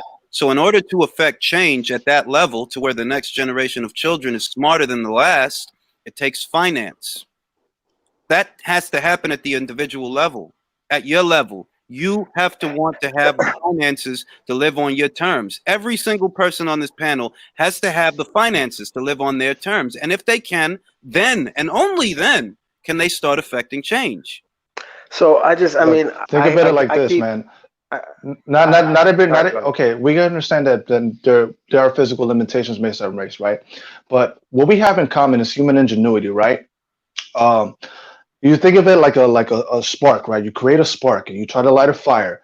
You try to blow it with wind, like try to sustain that flame. That fucking wind, right, is the finance to stoke the flame of young children, right? Yep. To be human, to preserve that human ingenuity, that thirst for knowledge, to grow as a person, to venture out in this world. It also takes a little bit of street smarts, depending on when you live, but also you need to be educated. You need to have to learn to make shit. You know what I mean? That's why when I see LeBron put his money where his mouth is, I have to applaud that. And that's what this is because I'm gonna have to end this live. I gotta go to work soon. But what I'm gonna say is, it's not as difficult. I equate it to working out. A lot of people think it takes a lot of effort to get big. No, it doesn't. It actually doesn't. It's actually more simple than you would think. And this solution is actually more simple than what people think. And it's very simple. Worry about you. Get yourself in a position to do things. And if everyone were of this mindset, the changes that affect the cumulative, they would come. The problem is everybody's waiting for someone else to do it. No, it can't be someone else. It has to be you. Worry about where you live. Worry about how it looks. Worry about what teachers are teaching your children. Worry about what lawmakers are passing laws in your state. You have to do these things as an individual. And as individuals that are part of a cumulative, then you affect change. But if you keep making it somebody else's responsibility, or you keep saying that this organization, no, fuck the organization. If I can do something about it. Me, I can do something about it. I can. So Julius, Hey, Ring IQ, but real quick, wait. battle, real quick. Okay, so I mean, I've been listening, right? And you guys keep saying like black people need to build their own institutions and you know, get a good foundation. They tried that. Did we forget about that? Yeah, they yeah. tried So that. yeah, And then, like hold on, battle. They tried that, and what happened? It got destroyed. So it's not. Like Listen, Wall Street. and then okay, then if we really want to take it even further, let's go back to why the police were even founded. They were a runaway slave organization. That was the police. That was the police before the police ever became the police. They were a runaway slave patrol. So look, the police system has never been for African Americans, ever. That's true. Now, how do you change that? Unbiased. We know the history, so I get what you're getting. I see your point. I'm asking you, devoid of history, because we constantly look back instead of looking forward. What is the solution? Man, that is something. It's not so simple, is it? See? No, it's not. You know, there are But black I credit think- unions. but hold on, There are black credit unions that could go generational hold on, wealth. Wait, real quick. I just want to actually answer his question. I think we're actually in the correct steps towards change, meaning that before those times there was no unity. There was no white people on the streets protesting for us. That's not true. Well, I mean, not as predominant as it is today. Okay. Unbiased. I just want you to understand, right? What's happening now is the equivalent of busting a nut. This is literally what happens, and this happens cyclically. That's a hard word to say, but that's what this is. This happens cyclically in American history and the history of mankind. There is a conflict, it percolates, it culminates, and then it explodes. Right now, this country is busting a nut, and it's going to chill out and go to sleep and eat a sandwich, and in a couple of years, we're going to keep doing it. So this can I say something? This is what I will say to that, right? I do think there will be some implement of change through this. Now, I don't think we'll get to the final solution. I don't think so. But I do think we're going towards the right step to where we actually need to go to. Yeah, and this is my whole point. You know, I started off by saying it's an issue that doesn't have a simple solution. I think that's why DeMarcus had a problem with me, because he tried to ask me what's the solution. I couldn't tell him. I already explained, if you listened, that I didn't have a solution. It's just the fact of the matter is I know it's a complicated issue. And Smoke made the perfect comment when he was talking, and I just want to read his comment. And Smoke said, the black population of America is 12%. The black vote needs to be bundled with others to make it change. Non-black people have to care about the issues that affect black people. That is truth right there. I don't disagree with that at all. I 100% agree with that. My thing is that gerrymandering, redlining, it's all real. It was a targeted effort to keep certain people in poverty. Why would they want to keep you in poverty? So that you can't affect change. Let's put it this way, Ring IQ. Agreed. Let's say you're a rich black man and you get killed. The fact of the matter is, even if those prosecutors you say was in his corner, and then that white officer has the same people in his corner, who's going to win that battle? Because you're dead at the end of the day. So who's going to win that battle? Of course, but this is what once again, this goes back to what I just said. We keep looking backwards instead of looking forward. If we look back, people died. If we continue doing what we were doing before, people are going to continue to die. And if we implement the solution that I'm talking about, right, people are still going to die. But what's the difference? You're working towards a solution. Economic independence is the answer. That's the answer. You have historically. Listen. Give me a second. You can't keep looking at instances of a broken system to worry about a new system. You need to start focusing on building a new system and new solutions. We can sit here and talk about history all fucking day. We can literally do that all day. None of that is going to give us a solution. The solution is what hasn't been tried.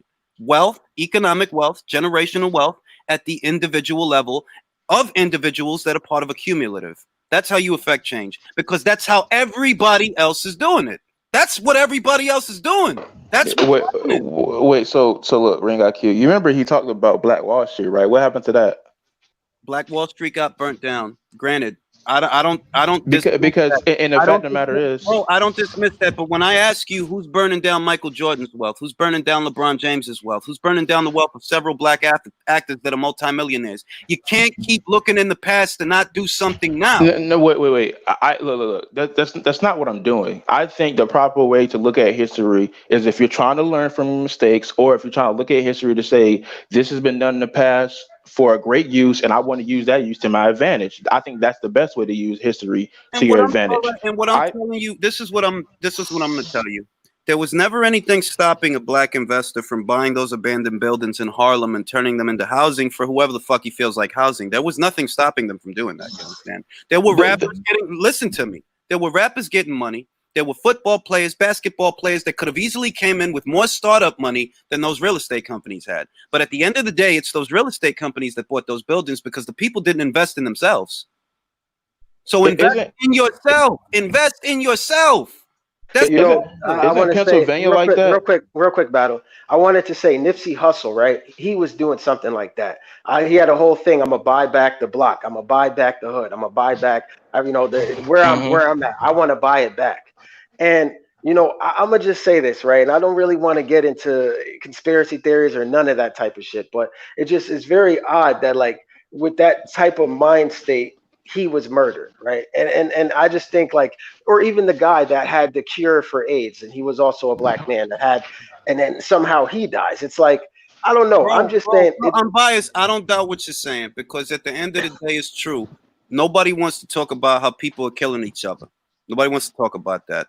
A friend of mine was shot, not by a police officer. He was shot 5 times point blank range by one of his own, right? It's happening. And the 12-year-old that was standing next to him was also shot. God must have been with him because he survived. Point is, the only shooting going on is not coming from cops. There's other shooting going on. Now, why is this going on? Because of poverty. Poverty creates need, which creates criminality. How do you combat that? With money. No, I agree to that. And I agree with a lot. I agree to a lot what DeMarcus was saying when he jumped up here. And I actually agree with you guys that money is the issue here. Now, I also just want to point out one thing that he didn't say before you shut it down is, like, he's going by numbers, right? And those numbers, where is he getting those numbers? Isn't that from the police? Aren't we marching because of the police injustice? So why and they're covered? Hold on, Battle. And because they're covering up for each other, so couldn't they just misscrew those numbers? I think they could. I'm biased. I don't doubt. Yeah, like 100%. I agree with you 100%. When you're assessing the information, always pay attention to who it's coming from. When you're reading the book and you're reading the story, pay attention to who wrote it. Absolutely, 100%. Question everything. Make yourself smarter, but along with making yourself smarter, make yourself richer, and you can. Because that's how you're going to start changing things. Politicians need lobbyists before they can get into offices to start affecting laws and affecting change. You have to be in a position to where you're a lobbyist. You have to put yourself in that position. Worry about you. Forget about trying to take on too much, because that's the problem. People think about the size of the problem, and it's a huge problem that no one person can fix, instead of focusing on fixing yourself. Fix yourself. I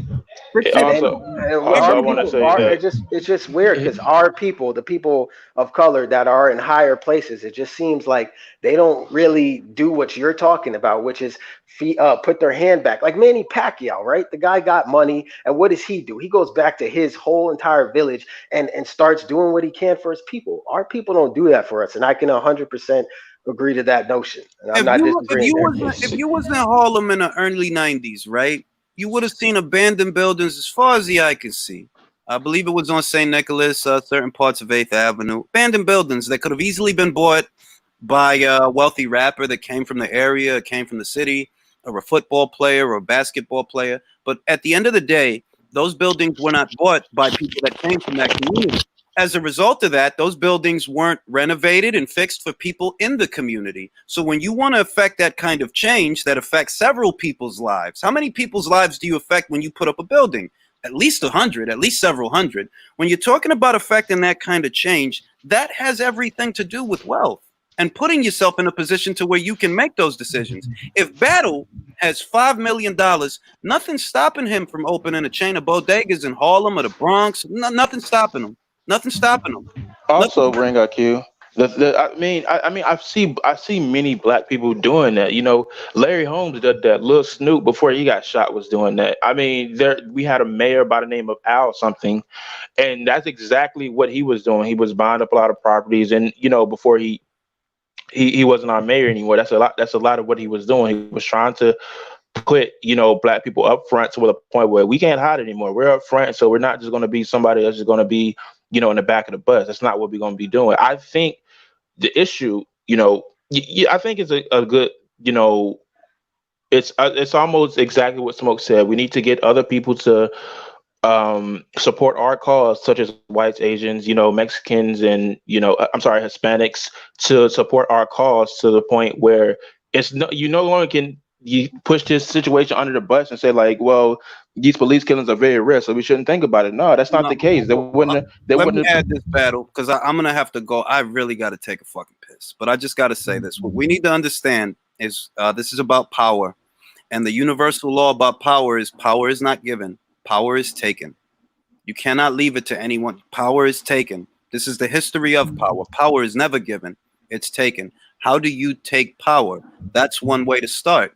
It's not pretty. Take the power back. It's not pretty and it's not perfect. Sympathizers will not solve the problem. There have been sympathizers and there are going to be many more, but that won't solve the problem. The problem is independence. I got to take a piss. You fucking guys are great. We're here all week. Shout out. All right, guys. All right. I'm out.